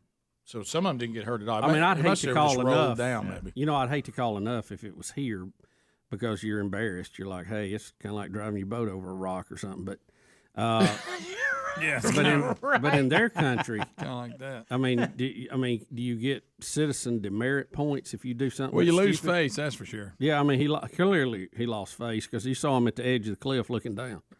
He was either that or he was looking at the car. I couldn't decide. Right. It was, And yes, this was in China, and the driver said that he was sick of the woman in the passenger seat telling him how to drive. All right. Well, nobody was He's killed. tired of it. Nobody was killed. He finally had enough of it. Yep. Oops. Yeah. I think I saw him shutting the passenger door. Greg, is that the worst? Why was he locking it? Is that the worst feeling ever? You're grabbing it for like you think you can stop it, and then your face just sliding. So how long do you think time passes that you're thankful nobody was killed before you get I told you so? I know. I know about the fact the car is just completely destroyed. Right. Yeah. So- Yeah. Do you ride with him ever again? Yeah. Do you go, well, last time you rolled me over a cliff? Yeah. I don't really want to ride with you anymore. Anytime you try You to can't make know better than that. Anytime you try to make the case, because I do this all the time. Did it, by the way, one of my penalties I got on the move last Saturday was 1,000 degrees. One of the penalties I got is that everybody kept claiming I was going to back over somebody in the Walmart parking lot trying to back out. And I said, y'all wouldn't believe how I get to places. I don't run over anybody. I don't wreck with them. I get to work while y'all are still sleeping. Hey, listen, when y'all are not in this truck, you wouldn't believe the places I go and the things I do. But how about this? You can't do it now. No. They go, yeah, I guess you're pretty good unless when you roll us off the cliff. Yeah, you just Right. sit and be you silent. see how it is. Hey, let's go out to eat. Yeah, I'll drive. Oh yeah, Silence. Y'all don't think I can drive? We just want you to roll us off a cliff. Yeah. See, Well, no offense, but last time I was with you, I plunged down an embankment 250 foot. Right. Yeah, remember that. Yeah. What do you think I can't remember that? You mean like you can't remember to put the parking brake on? I mean, it just haunts you everywhere you go. Yeah. I mean, you can't get away from it. I'm riding gun. Next thing I'm eating bag. Yeah. and then the first time you try to get on somebody else. Well, at least I didn't leave the parking brake off and plunge us over a cliff. Yeah. I mean, it doesn't Well, matter what the you got nowhere to discussion go. is. You got nowhere to go. You're having an argument about who left something out on the floor. Nothing. Who did something. Well, at least I didn't drive myself. I didn't drive you over a cliff. Right, yeah. Honey, how come I told you I needed that shirt? Well, I guess I didn't have time for it because I was still looking at my leg that was broken from when you left us rolling down a cliff. I mean, you can't do nothing. You don't get to say anything ever again. Yeah, that You're guy's done. life. He might as well have been in the car when it went over the cliff. Oh, let me tell you, if it happened at my house, I would have tried to dive in the car to go down the hill in it. Yeah. I mean, because I'd be like, there's no life after this. Have you ever had a car get away from you? Greg has. I know Greg has. Oh, One. yeah, He got I pinned by one. Sure didn't he? did. Not awful, but yeah, to some degree. Yeah, I've heard several people getting hurt. Something like that. Not anything bad. Because they try to hold it and get hung up in it or something. Yeah. Get run over. Yeah. Sorry, Greg. Sorry, guys. Remember, we used to kid Greg about driving a truck. Oh, yeah. Don't get around him. No. Hey, watch Pin you out. against the wall. Pin you against the wall. Sure. You thought you was done. Rick and Bubba.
6 minutes past the hour from the broadcast plaza and teleport. Another hour of the Rick and Bubba show, and we are thankful that you are here. And we'll try to talk to you this hour as well.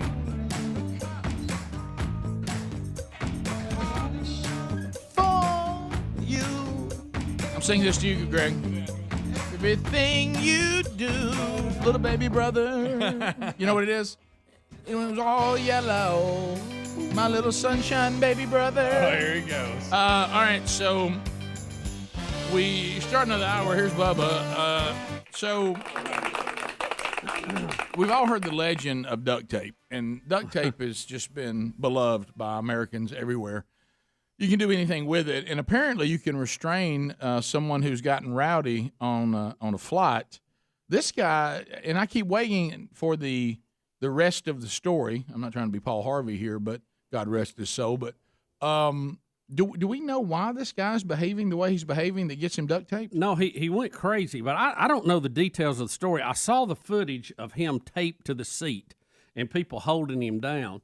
And right here, we can't do the audio because I understand. Speedy, come here if you know this. Speedy, go. You can come here if you know this. You said that he just. Speedy. I mean, he is causing a ruckus at the back of the plane. Well, Speedy is. This guy's rowdy. But Speedy just did a signal for me how he does the sign language. He is. Does it mean ketchup or mustard? And it featured him. We came up with signs for that in the break. He was in the kitchen, by the way. Ketchup and mustard. Yeah, I saw that. Yeah, I like that. He said he just did a kissing thing. Yeah, kissing. Well, the story we had earlier So this you want to morning run for governor of New York? was that he groped or put his hands or tried to make an advancement on two of the flight attendants, and then he tried to punch one of the flight attendants. Yeah, I saw that. Now the man here, that's the male flight attendant, he basically had enough, and so he jumped on him in the seat and kind of held him down and had help from others on the plane. And they have duct taped him to the seat, and apparently he was making noise, and they duct taped his mouth. Guys, I got to see that again. Did you see? Rick, we had some gropage. Yeah. And then they called him out on it, and he got the slinging fist. I know he got throwing hands. Did you see him throw Is he a Cuomo? Good look, hey, Greg. They got him. It looks like Spider-Man shot him, Rick. Picture us on a trip, and that's Speedy. Yeah. Imagine anybody on the thing like that. Is that? I can't tell. Now Are those people behind him laughing? Yeah, I think they're laughing their heads off. Fellas, when they have to duct tape you just to get the flight Look over. how drunk he is, Greg. Look how drunk. Night. So he's put his hands on some flight attendants. He's fought with this guy who duct taped him. Rick, they've got him. I mean, he just now got it off of his mouth by moving his head around, but he can't move any part of his body, it looks like. The only person I've ever seen on a plane more confined to a seat was that guy sitting behind Bubba that time. It always goes back to Greg. Every single time. Every single time. All right, so Adler, you could have been Cuomo and kissed you on the forehead. And Adler, if the answer is no, then I'll accept that answer. Can I at least hear what he's shouting when he's trying to get his mouth out of the duct tape? I mean, is it bad? I mean, he's checking right now, Rick, to make sure. I want to hear what. Here's a 40-second news package, and I think they have a little bit of audio. Okay. All right. I love that. Here we go. Thank you for news packages. Look. Rick? Chill out. Oh, no. That's a freak out on a Frontier flight from Philadelphia to Miami. Police say this man, 22-year-old Maxwell Berry, groped two flight attendants before punching a third in the face last weekend. Greg. He became so unhinged, apparently, that the flight attendants had to tape him to his seat, tie him with a seatbelt extender for the remainder of that flight. Barry's now facing 3 counts of felony battery, and when you're on a flight, it is no joke. Serious charges, according to officers in the police report. He had ordered 3 drinks during the flight. Oh, I bet wow. he did. This is that point when you finally sober up and you start reliving it and you go, okay, maybe I need to do something. Yeah. When did it all end for you? Well, when I was duct taped to a seat on a flight because I was groping and fighting. Greg, don't forget. That did it. It looked like Spider-Man had been there and left him for the police. Courtesy of your friendly neighborhood Spider-Man. That's what they need for these Get him, mobs. If Spidey. they could just get that and look like you're duct taped, but just shoot it out. I did listen to the audio, though, and at one point, I'm not joking, he goes, "My parents are worth $2 million." You want to know why? Because blank you. That was it. Okay. That's how they got rich. Hey, and what was the flight from? Where was the flight? I bet his mom and dad are it proud said of it in the story. It couldn't be a really long one. It didn't sound. You can't act right for an hour and a half. Not for 3 It drinks. was Not even somewhere on Frontier. It was somewhere to Miami. What did I they don't say? know. They didn't specify what 3 drinks it was, but it must have been some dandies. It must have been some good ones. I thought they were supposed to keep a tab on that. He must have front loaded before he got on. No doubt. Yeah, that's what it was. Poor They were just Greg. topping it off. Greg, and don't forget this I one. bet he had Don't- them pink Newcastles. Greg, They'll do it. Greg, don't forget this one. We know how to put a man down. You buddies. Greg, We've seen that. Greg, your buddies the next day. Did you get rowdy on the plane? And like we talking about, say, you're trying to grow up something. Oh man, really? You talking about they duct taped you to your chair? Yeah. You were yelling your parents were worth $2 million? Yeah. No, when we knew it was out here when they were duct taped, they duct taped you to the chair. Yeah. Your mouth. Everything. Yeah. And you screamed. Rick, he can't move a finger. Did you see him? He finally got it off of his face. Trying to get rowdy. Look. Hey, the attendant handled him. Can I tell you what I like Hey, about if that you're flight the attendant? and he punches you, Yeah. I wish he'd have put his lights. That out. flight You know, attendant, he has done that training, and he rarely gets to use it. I know, but he was good at it. And the good thing about Yeah. this, he got to use it just to get some old drunk, not some terrorist attack. Exactly. You know what I mean? That's And true. He was just- trained for terrorists. Yeah, just some old drunk you got to use it on. Guys, look at him sitting there cold. You know what I like is they didn't divert the flight. They didn't No. turn around. They said, "I tell you what, we're going to keep going, and you're duct tape."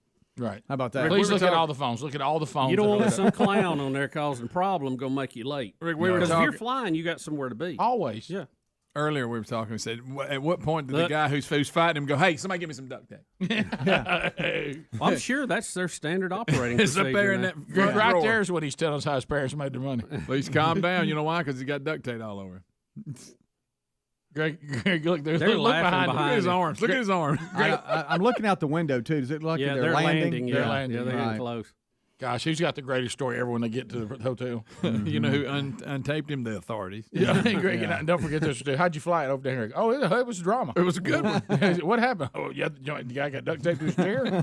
That guy? What? And my luck, he'd be sitting right next to me on the Yeah. flight. Oh, too. yes. I could. Yes. Yeah. That would be good. So proud of TV4. Remember when I told you? Oh, Golly. Huh? You know when I told you when I went and heard Reese Witherspoon? Uh-huh, yeah. And what a great marketer she was. Just sold it all for $900 million. Wow. oh no. Almost $1 billion. She can buy a football team now. I'd have took $500 million. Right. But you know, it was just you remember I told you she had them women. They were just eating out of the palm parade. And now somebody thinks it's worth a lot. Oh yeah, well yeah, yeah they do. Wow. You talking That's the about, ultimate you goal. talking about almost $1 billion? You mean L Wood hit it big? Is that what you're talking about? Right. Uh-huh. Tell you one thing, you'll be picky about your next movie roles. Yeah. Yeah, I don't know. You know well, how many well, guys- here's how much we pay. This is made $900 million. You mean at the studio she bought? right? Yeah. So Good for her. good for her. Build a brand, and people want to buy it from you. Be sure it's worth a lot. All right, we'll be back. 15 minutes past 866 We Be Big. What are the odds you think we have a listener that was actually on that flight? Our audience, you never know. Yeah, they're everywhere. We'll be back. More Rick and Bubba coming up right after this. Rick and Bubba, Rick and Bubba.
20 minutes past the hour.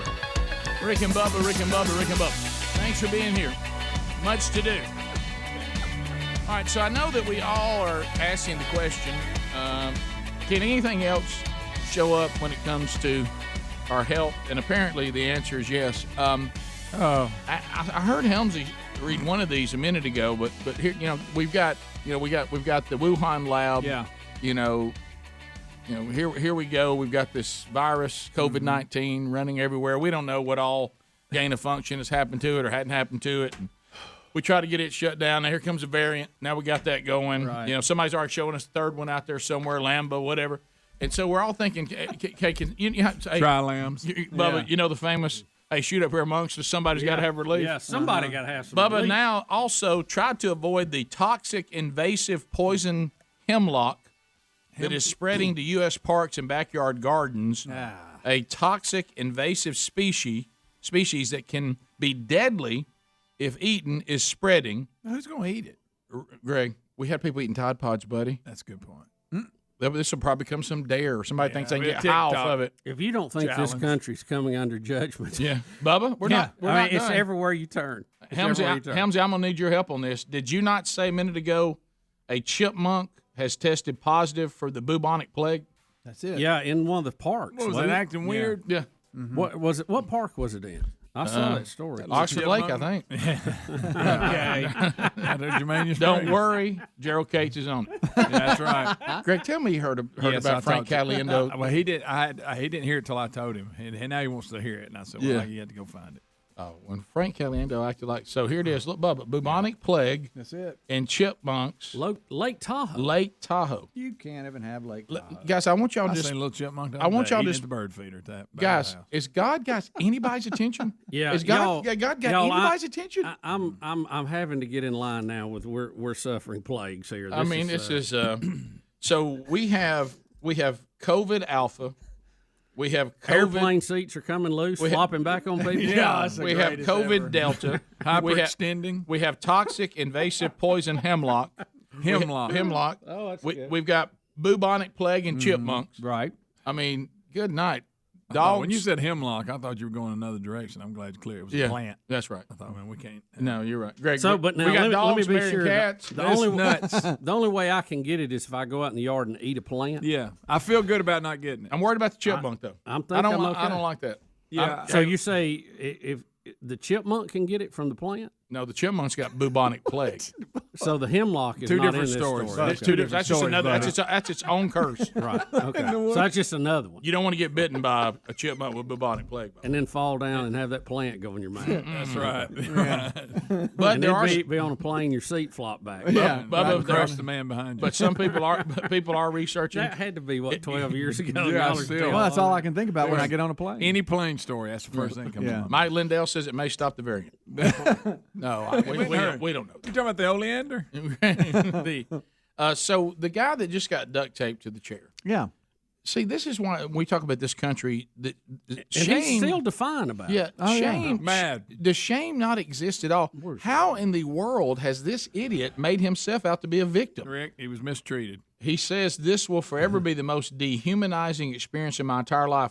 Should be. Well, that's the way everybody felt when you got so drunk you were groping people and throwing punches. Hey, this event he's describing, you know how to avoid it.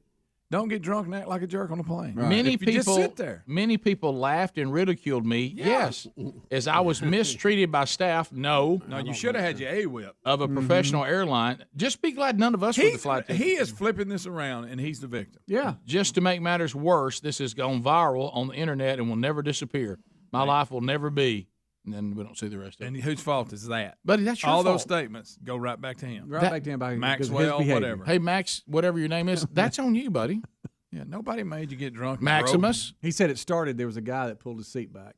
Back on top of him and made him mad. He saw red and he don't remember what Guys, are we listen, Frontier suspended the crew that duct taped him to the seat. What? They suspended serious? According to that. No. I think they did that because while the investigation's going on, the they're guy like, was whoa. swinging at him. What I would do if I was a passenger on that plane, I would have thanked this crew for getting this guy under control however they could so the rest of us could get where we're going on time, and they can deal with this idiot after we've all got off the plane and go where we're going. I tell you, the comments on Twitter are hilarious. They really if you are. have time today. Well, he's going to be humiliated his entire life. Yeah.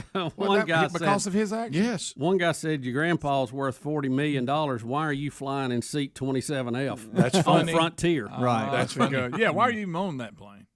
And of course, Frontier had duct tape. They might need it for the wing. Oh, hey. What? I'm just glad we didn't have the camera phones back when Bubba was harassing that man. Somebody would have filmed it. Oh, yeah. It'd be viral. Yeah, it would have been. Y'all, look at this tweet from February of this year. He responded to a tweet, so you can see the tweet he responded to and his response. I can't see. Stay away from people who act like a victim in a problem they created. He didn't put that out. That's not it. He responded, so somebody tweets out, stay away from people who act like a victim in a problem they created. He then replies, cough, cough, white people is what he responded. Oh my gosh. Night. He's a piece of And then he does the whole victim thing himself. Yeah. And then he did it. Wow. Yeah. Yeah. This guy, do you think that anybody who actually knows him knows this family? Kidding me? Is there anybody in that circle that this is surprising? No. Anybody? Nope. And they're supporting him? No. Not at all. So he's now the victim. This is the new way that The mad groper. The mad groper. Yeah, I think the people taped him to the seat are heroes in my book. Oh, I think they'll agree. be given an award. I totally agree. I mean, for culling clowns. Because you know what they're doing. They're trying to protect the safety and the flight for all these other the people. experience. Did you see that? Did you see him throw that bunch? Only thing they could have done different if Hey, Greg, you can't look. Greg is so tickled he can't even say it. If Bubba would have been on that flight, they could have put him in the seat. He can't even get it out. Or you say put in the seat in front of him as punishment? Yeah, put him behind you and you'd have him pinned. Tell you what, for the rest of the flight, Bubba, come here. Lean back and take a nap. Sit in front of this guy. You sit in front We of him. don't have any tape. We got him duct taped and you right there. That's so good. Hey, and reach out. said Hey, I'm Greg, done. reach out there and grab you a big breath.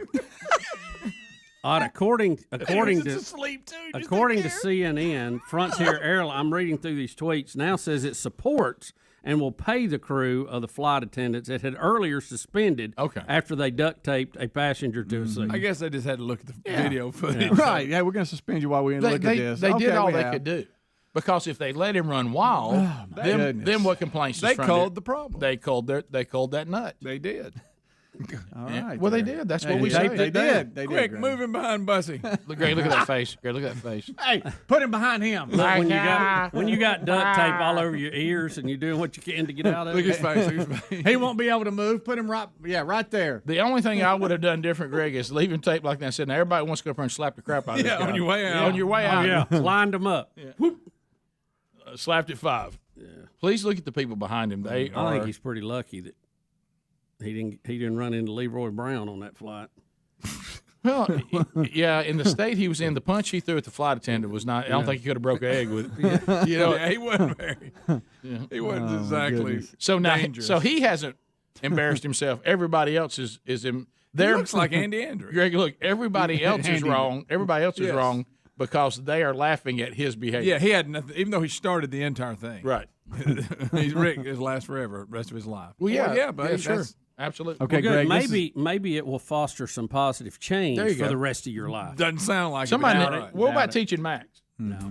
Greg, somebody has sent us a link of airplane seats reclining back on people, and you can get there a lost. link You're going to for get it? lost in it. Oh, good. Where is that at? I want to see it. Hey, here. Do you still have what- Do you still have the people the guy that drew the illustration sitting by the bathroom? You still got that? That's a good one. That's a good I had it framed? Didn't you have it laminated? I had it laminated, Okay. and I'm going to have it framed. Were you looking for the word laminate just then and got Just for a minute. Just for a minute. Rick and Bubba.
35 minutes past the hour of the Rick and Bubba Show. 866 We Be Big is our number.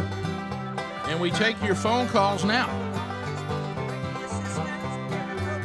There's room for you. Bring it in and let's chat while you're lining up and getting in here. ReliefFactor.com. Go there. Go to ReliefFactor.com right now, either directly to that website or to RickandBubba.com under the sponsors button. Either one will work. And you'll find Relief Factor. This was created to help combat the root causes of inflammation, the body's natural inflammatory response function that can cause those aches and pains, from life, exercise, overexertion, aging, just everyday life. So if you are having trouble and you would like some relief, but you're not getting any satisfaction from the over-the-counter stuff, or you're having to use them so much that's now you're not using them correctly, and they could have some potential side effects. Opioids, we know how addictive they can be. So Relief Factor is all natural. It's 4 botanicals, and I hope this is going to work for you like it has for so many. And I take it every day, and I certainly can tell a difference. So go to ReliefFactor.com. That's ReliefFactor.com. Get a 3-week supply for $19.95. And inside those 3 weeks, if you're not sensing some sort of relief, then unfortunately this is not the answer for you. But it has been the answer for so many. So why don't you join us by going to ReliefFactor.com. To the phones we go. Trent is in the great state of Alabama, out of Madison. Trent, go ahead. You got 30 seconds. Hey, what do y'all think about that inmate from Madison County that was released by mistake? Apparently they released the wrong one. And Well, I didn't know this story. Anybody else know this? How did it happen? Yeah. How did they make the mistake? Heard it happen before. I'd like to know what he was detained for. Then I'll let you know my level of concern. Right. Yeah. well, apparently he turned himself back in willingly once they turned to the public. I don't know much more about it, but the fact that he willingly turned himself. All right, so they let somebody out. So they is weren't this some supposed to kind let of out. North Alabama Shawshank Redemption That's what type it sounds story? like. Andy Dufresne. And the guy turned himself back in, saying I shouldn't have been released. Yeah, we got a guy here. Madison County Sheriff's Office stated that Darren Jermaine Chipman, 31, of Huntsville, was released Saturday morning after using another inmate's information in order to be released. So he tried to pull one. Yes, because they didn't just come to his cell and say you're out, and he go, Oh, okay. I was planning on being in here another 30 years. Are you sure? Yeah. No, it's you. Get out. I Okay. wanna check. Yeah, I'm gonna go catch a trash pandas game. See y'all. That's funny. Yeah. So it says here, and this is according to public records, it says that Chipman has 1 felony probation warrant for robbery and a warrant for failing to register as a sex offender, according to this story. Okay. All right. So like I said, my reaction to wrong inmate got out. Yeah. I want to know why he was detained to begin with. If you hear, hey, they let the wrong guy out. Who? Yeah, the guy. But he turned himself back in. Yeah, if he's in there for bad checks, I'm not that scared. It's a guy from bad checks. Or, hey, the guy that he stole a car, over in the parking lot. Okay, I don't like that. But if I hear, hey, they released the wrong inmate, who? The guy that's actually, he eats human flesh. Yeah. I'll be like, oh, wow. The cannibal. That was a big miss. Mm-hmm. Let's keep an eye on him. Let's go to Robin in Tuscaloosa. Robin, welcome to Rick and Bubba. Go ahead. Hey, Rick and Bubba. I am big team Rick and Bubba. I listen to you guys every day. Thank you. Wingo is my Sunday school teacher. Uh-oh. Oh, you got a good one then. Hey, I wear steel-toe boots to Sunday school class. And I step on my toes. Yes, you do. But I'm a pharmacist, and I've been one for 36 years. I hate the mask. I have to wear them at work. I'm a woman that has hot flashes, middle age, reading glasses, fog up, all that. Mm-hmm. But the thing that puzzles me about the mask, if they don't work, why do you think our flu season has been so mild this year? Yeah, from all accounts, the doctors tell us that we've had such a mild flu season. Well, there's all kinds of theories. Some people say it was the mask wearing, which that could possibly be it. Social distancing, all the things that Washing hands more. you do to prevent viral infections from passing around actually helped our flu numbers. Some people think that those were doctored and put over in the COVID category to run those numbers up. That's one of the other theories. I'm like you, and I've talked to a lot of healthcare professionals. They said that our extreme measures for COVID actually kept the flu season at bay this year. Yeah, I agree with that. Here's my thing on masks. I do think they probably help some. Yeah. But I feel like, they might help us this year, but in the long run, next year, when we're not wearing our mask, our immune system has not had a natural time to respond to all these outside viruses, that we might have a tough flu season next year when we're not wearing our mask. Well, Does that's that make sense? yeah. Well, that's the reason why. Like, if you look at Sweden right now, Sweden didn't do mask at all. Now, Sweden is not near as big as our country, and I certainly understand that. But they gave us ABBA. Yeah, they were and what they have found, even with the variant, is that they got over the curve pretty quick because of herd immunity. Now, I know herd immunity, some people don't like it because it means some people are going to get sick and some people are going to die. But you make a good point. One of the things we have seen when people lock down, either cities or countries, the problem is what you talked about. They've been locked away. They haven't dealt with it at all. And then you release them back out there, and it shoots back up again. Right. So there's and I read an article. I read an article from a guy from Johns Hopkins who talked about that the mask may work and they may have some effect, but you're putting that barrier in between yourself and your immune system to naturally respond. God made us to naturally respond with our immune system. Yeah, and that's one of the things I've noticed, and maybe you can help with this being a pharmacist. And I know that doesn't mean you're a medical doctor, but you do have expertise on treatment of problems. And one of the things that if you're listening closely, the doctors are not saying that natural antibodies are not as good. I know they've said that it's not superior to the vaccine. I'm not sure I agree with that. But what they are saying is, well, we don't know when you no longer have the antibodies. You need to really listen to that, because I've heard some people say, well, they say the natural antibodies won't stop. But I said, no, that's not what they said. What they said is you got to keep testing your antibodies to be sure you still have it, and they may fall off and you not know it, then you get it. Yeah. But then some people say, since we saw T cells, back to Bubba's filing cabinet analogy, which is a good one, that your T cells, once you get T cells, your natural immune system will go back and find it when it shows back up again. So there's been a bit of, if you have natural antibodies, you're almost treated like you can't be discussed. It's like it's a big hush-hush. But I think it's the combination of, the herd immunity, the treatments that we now have, and the vaccine. I'm not kicking the vaccine out either. And some of the things we're doing that hopefully will get us through this wave quicker than the first one. That's what I'm hoping. And it seems to be that seems to be the case in the United Kingdom and in Sweden and some of the places that have already done it. Right. Well, I appreciate you guys and the discussion that you continue to have. This is quite a odd thing that we're going through. Robin, can I ask you one more question? We've heard a lot of talk about antivirals as a way to fight this short of the vaccine, and we've heard a lot of talk about ivermectin. Tough word. Are you seeing that out there a lot? What am I close? Did I say it close? Ivermectin? No, it's mectin. It's got an M in there, right? Oh, is it? I don't do retail. I do long-term health care, but we, it makes sense to me, and I'm just one of these that if there's a possibility that it might work, let's use it. Yeah, it's the one that got in the news because it's in a lot of it's spelled, horse and cow medicine, and apparently there was a run on the co-op when it went down. I was for the hydroxychloroquine. If it works. If it works. Why not? Yeah, well. Why not? And if it doesn't, don't fool with it. Hydroxychloroquine all the time, and they have for years. It's a very old drug. It can't hurt to try.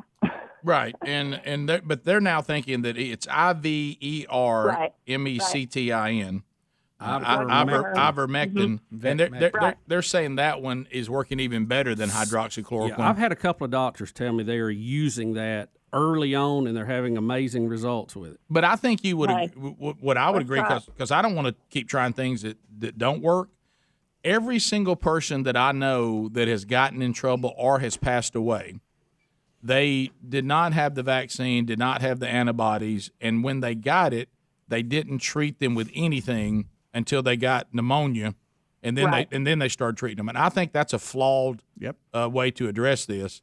I do believe that aggressive treatment at first is, and you don't want to get pneumonia. Right. And I've had COVID. My husband had COVID. We all had it at the same time. Me too. And my husband and I chose to get the vaccine when it was available at my work. So And Robin, let me ask you this: is a lot of the pneumonia from people once they get sick, they lay in the bed and don't get up and move around? Is that part of the cause for pneumonia? I tell people to get up, move around. I even do the beat on your back, like the respiratory therapist will do. At least if you feel bad, sit in a chair for part of the day. Don't just lay flat. Yeah, I had a friend when he got it. He started doing breathing treatments and everything right out of the gate. It almost like worked himself out and kept on keeping an eye on his breathing, as opposed to, well, I'm pretty asymptomatic. I feel kind of weird. I guess I'll just lay around and see what happens on day 8. Yeah, it just seems like you get to a point of no return with the inflammation and the pneumonia. Yeah, and and then your own body, Right. the storm. I can't say that word. Cyclic storm. Mm-hmm. You know what I'm talking about. That ends up what really can kill you is your own body overproducing mucus to fight the virus. Yeah, and then we also we don't want to do steroids early on anymore. We found out that was a mistake. Save that for late. Yeah. All right. Love you guys. Thank you. Hey, you too. Appreciate it. Yeah, thank you very much. We'll be back 14 minutes to the top of the hour. 866 We Be Big. More of your phone calls when we come back. Stay close. Rick and Bubba, Rick and Bubba.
Pass the gravy, please. Rick and Bubba, Rick and Bubba. Ooh, it brings me to my knees. Rick and Bubba, Rick It's 9 minutes to the top of the hour. The Rick and Bubba Show, 866 We Be Big is our number. Thank you for being with us today. All right, so phone calls coming by. We lost that caller you were talking about out of South Carolina, but the answer to the person's question is, yeah, we had heard that, right?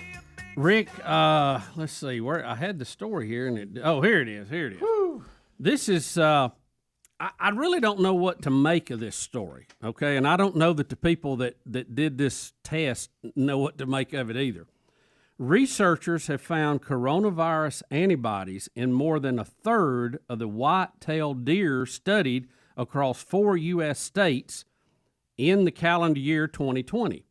Michigan led the states, Illinois, New York, and Pennsylvania, with 60% positive rate among the samples collected by the U.S. Department of Agriculture. I don't know what that means exactly. I want to know who made the call to start testing deer for I tell you COVID. what they're doing. They're testing all kind of animals now to see. You remember the zoo stories we've had? Yeah. What was it? The dog and cat stories you've heard. Which one was it? Could have it in their nose? Dogs. Dogs, yeah. I've heard but not dogs get sick from it, but they be a carrier of it. Yeah. Cats were, had a different deal. Their body chemistry so different. It's crazy. But now they're checking wildlife, and they have found that 60% of the deer they tested had antibodies. So does that mean 60% of the deer were sick with coronavirus, or they've been exposed to it? How did they get exposed to it? And what does that mean going forward? Do you get the antibodies if you eat that deer? I don't know. Bubba. I know. I'm saying that they're always studying. Bubba wants a good back. I'll tell you where it may be headed. You remember when we had all the stuff about what does that mean? The deer hormone stuff and all that? The antlers, remember that? Yeah, yeah. What it could be, could this be headed? Speedy was into that. Hey, could this be headed to We had 'em. to your doctor saying to you? Now, there's a couple things we can do. Right. Ivermectin. Right. Look at that. Vaccine. We have the vaccine. We've got the monoclonal antibodies. The monoclonal. Or we could give you a deer infusion. I mean, or I need you to go out and have a good whitetail. Yeah. How about that? What? No, taking it out now. If we can get antibodies out of their blood, and that you could we be getting a deer infusion? Who knows? Or if you just eat it, do you get it? Do you get Well, that? you're not gonna get it protection? from just eating it. Well, who's to say you would? Because you got to drain all the blood out of it, and you cook it. Who And all knows? that. Who knows? Well, can't you get other disease from eating deer? Wasting Isn't that what they're disease. always Not telling if you us? deep fry it. Ain't nothing Well, nobody survive that. deep fries it. What? You You never don't had deep it? fry it. What? You cook a steak, you don't deep Country fry fried it. deer? You never had that? You I've cube never it- had. You cube it. I have. It's really Well, good. you do it in a skillet. Though. Yeah, it's really good. Yeah. You don't deep fry it, do you? I think of that dipping it in the vat. Talking about hot It's grease. like a hush puppy. You're still throwing oil in there. And I'd like to try it deep. But there's going to be a headline. You know what? That is a good. That is a good I'd like thought. to try There's going to be a headline. Bubba of Rick and Bubba says you can catch COVID from eating deer. No, There's antibodies. nothing Antibodies. about COVID. Get antibodies. Antibodies, excuse me. We found Antibodies. antibodies in 60% of the deer we've drawn blood from. For I some do reason, find that interesting. y'all. though. Straight up, that's a story. I know it's a story, but I mean, speaking of deer, this we don't morning, know. We don't Chuck, know what do you something. make of that? Let us know. this morning they were moving. I had to hit the brakes. I don't know how many times on the way in. I saw one They wearing a had- mask. they I saw had one wearing a antibodies. mask. I did too. I saw They one had actually antibodies, had and they're feeling good about it, and out running around. That's it. They feel good. I noticed the bucks are not running together because they're social distancing. Or they will in a while. Yeah. All right. So what do y'all that is think it's something. registering as antibodies? I mean, it's Yeah, I mean, but that was one of the options. I told the guys in the break. I said either the test is bad, the deer have been exposed, the deer have had coronavirus, or heck, we don't know. How'd the cows do on this test? I wonder. I don't know They if had they to be got like to top that. of the list. They said, Yeah, I don't have it. Where you going with that swab? How you feeling? Is that a swab in my thingamabob? Are you swabbing my thing? Did you hear Speedy? He just throws in a deer blowing right in the middle of it. And he really devoted a lot to it, too. He gave anybody. I almost hit my head on the mic. Didn't even draw. By the way, I don't know who sent it to me, but I love these Dr. Seuss book covers that y'all redo. And I showed Rick this morning one about what the little guy was going to do if you didn't touch With about his the foot? mask. Oh, my gosh. That's so sorry, good. that's funny. They always, they're all funny. All of them. Donna is in Atlanta. Donna, welcome to Rick and Bubba. How are you? Hey, guys. Good morning. I'm doing great.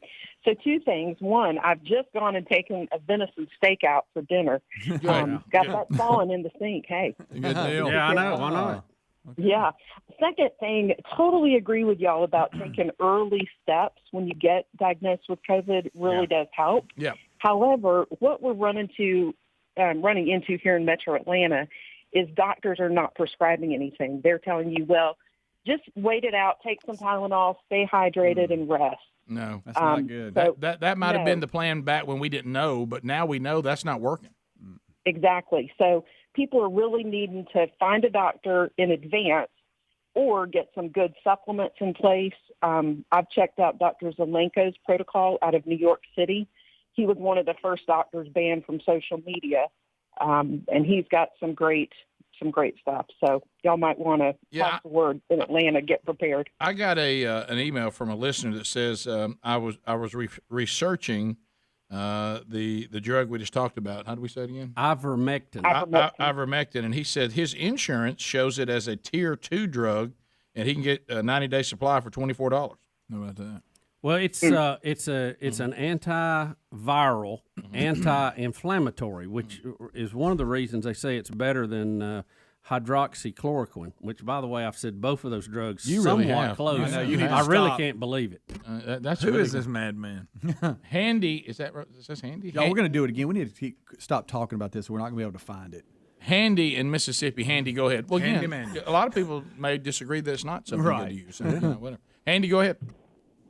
Hey, rolling and patrolling, protecting the streets and highways and byways of the great state of Mississippi today, and I got an interesting story for you. Thank you, sir. I'm going to appreciate it.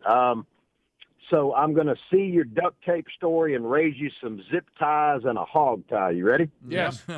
All right. So me and another police officer on the way back to the States from a job overseas, coming back into Washington Dulles Airport, when a poor Ukrainian kid combined attitude, altitude, alcohol, and antihistamines and decided he wanted to light the airplane on fire. No. Yeah, that he didn't like that they cut him off on his beverage of choice and decided he was going to protest, and somehow or another managed to light one of those little pillows on fire. And flight crew was awesome. They handled it well. But he kept on, and, of course, this got our attention. We'd set separate on purpose. He was toward the front of the plane. I was at the back, and I told him, I said, well, look, something goes down. Let's handle it, because there wasn't a marshal on the plane. So we did. Got him zip-tied, hog-tied, and met by the FBI. When we got to the gate, that's the fastest I've ever made it through customs. Thanks for being there. Glad you were on the flight. Thanks for what you do. It's top of the hour. Rick and Bubba, Rick and Bubba. Hey, thank you for watching Rick and Bubba live on our YouTube channel. We're here live every Monday through Friday. Be sure to subscribe and hit the little bell for notifications. Rick and Bubba, Rick and Bubba.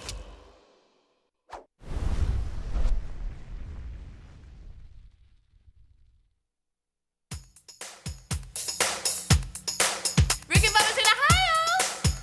Rick and Bubba, Rick and Bubba. Pass the gravy, please. Rick and Bubba, Rick and Bubba. Ooh, it brings me to my knees. Rick and Bubba, Rick and Bubba. I can't start another Rick and Bubba, Rick and Bubba. day without 'em, brother. Rick and Bubba, Rick and Bubba. Ooh, there is no other. Rick and Bubba, Rick and Bubba. Waking on their blubber. Rick and Bubba, Rick and Bubba. Gonna be a big star. Bubba, Rick and Bubba. Fat will get you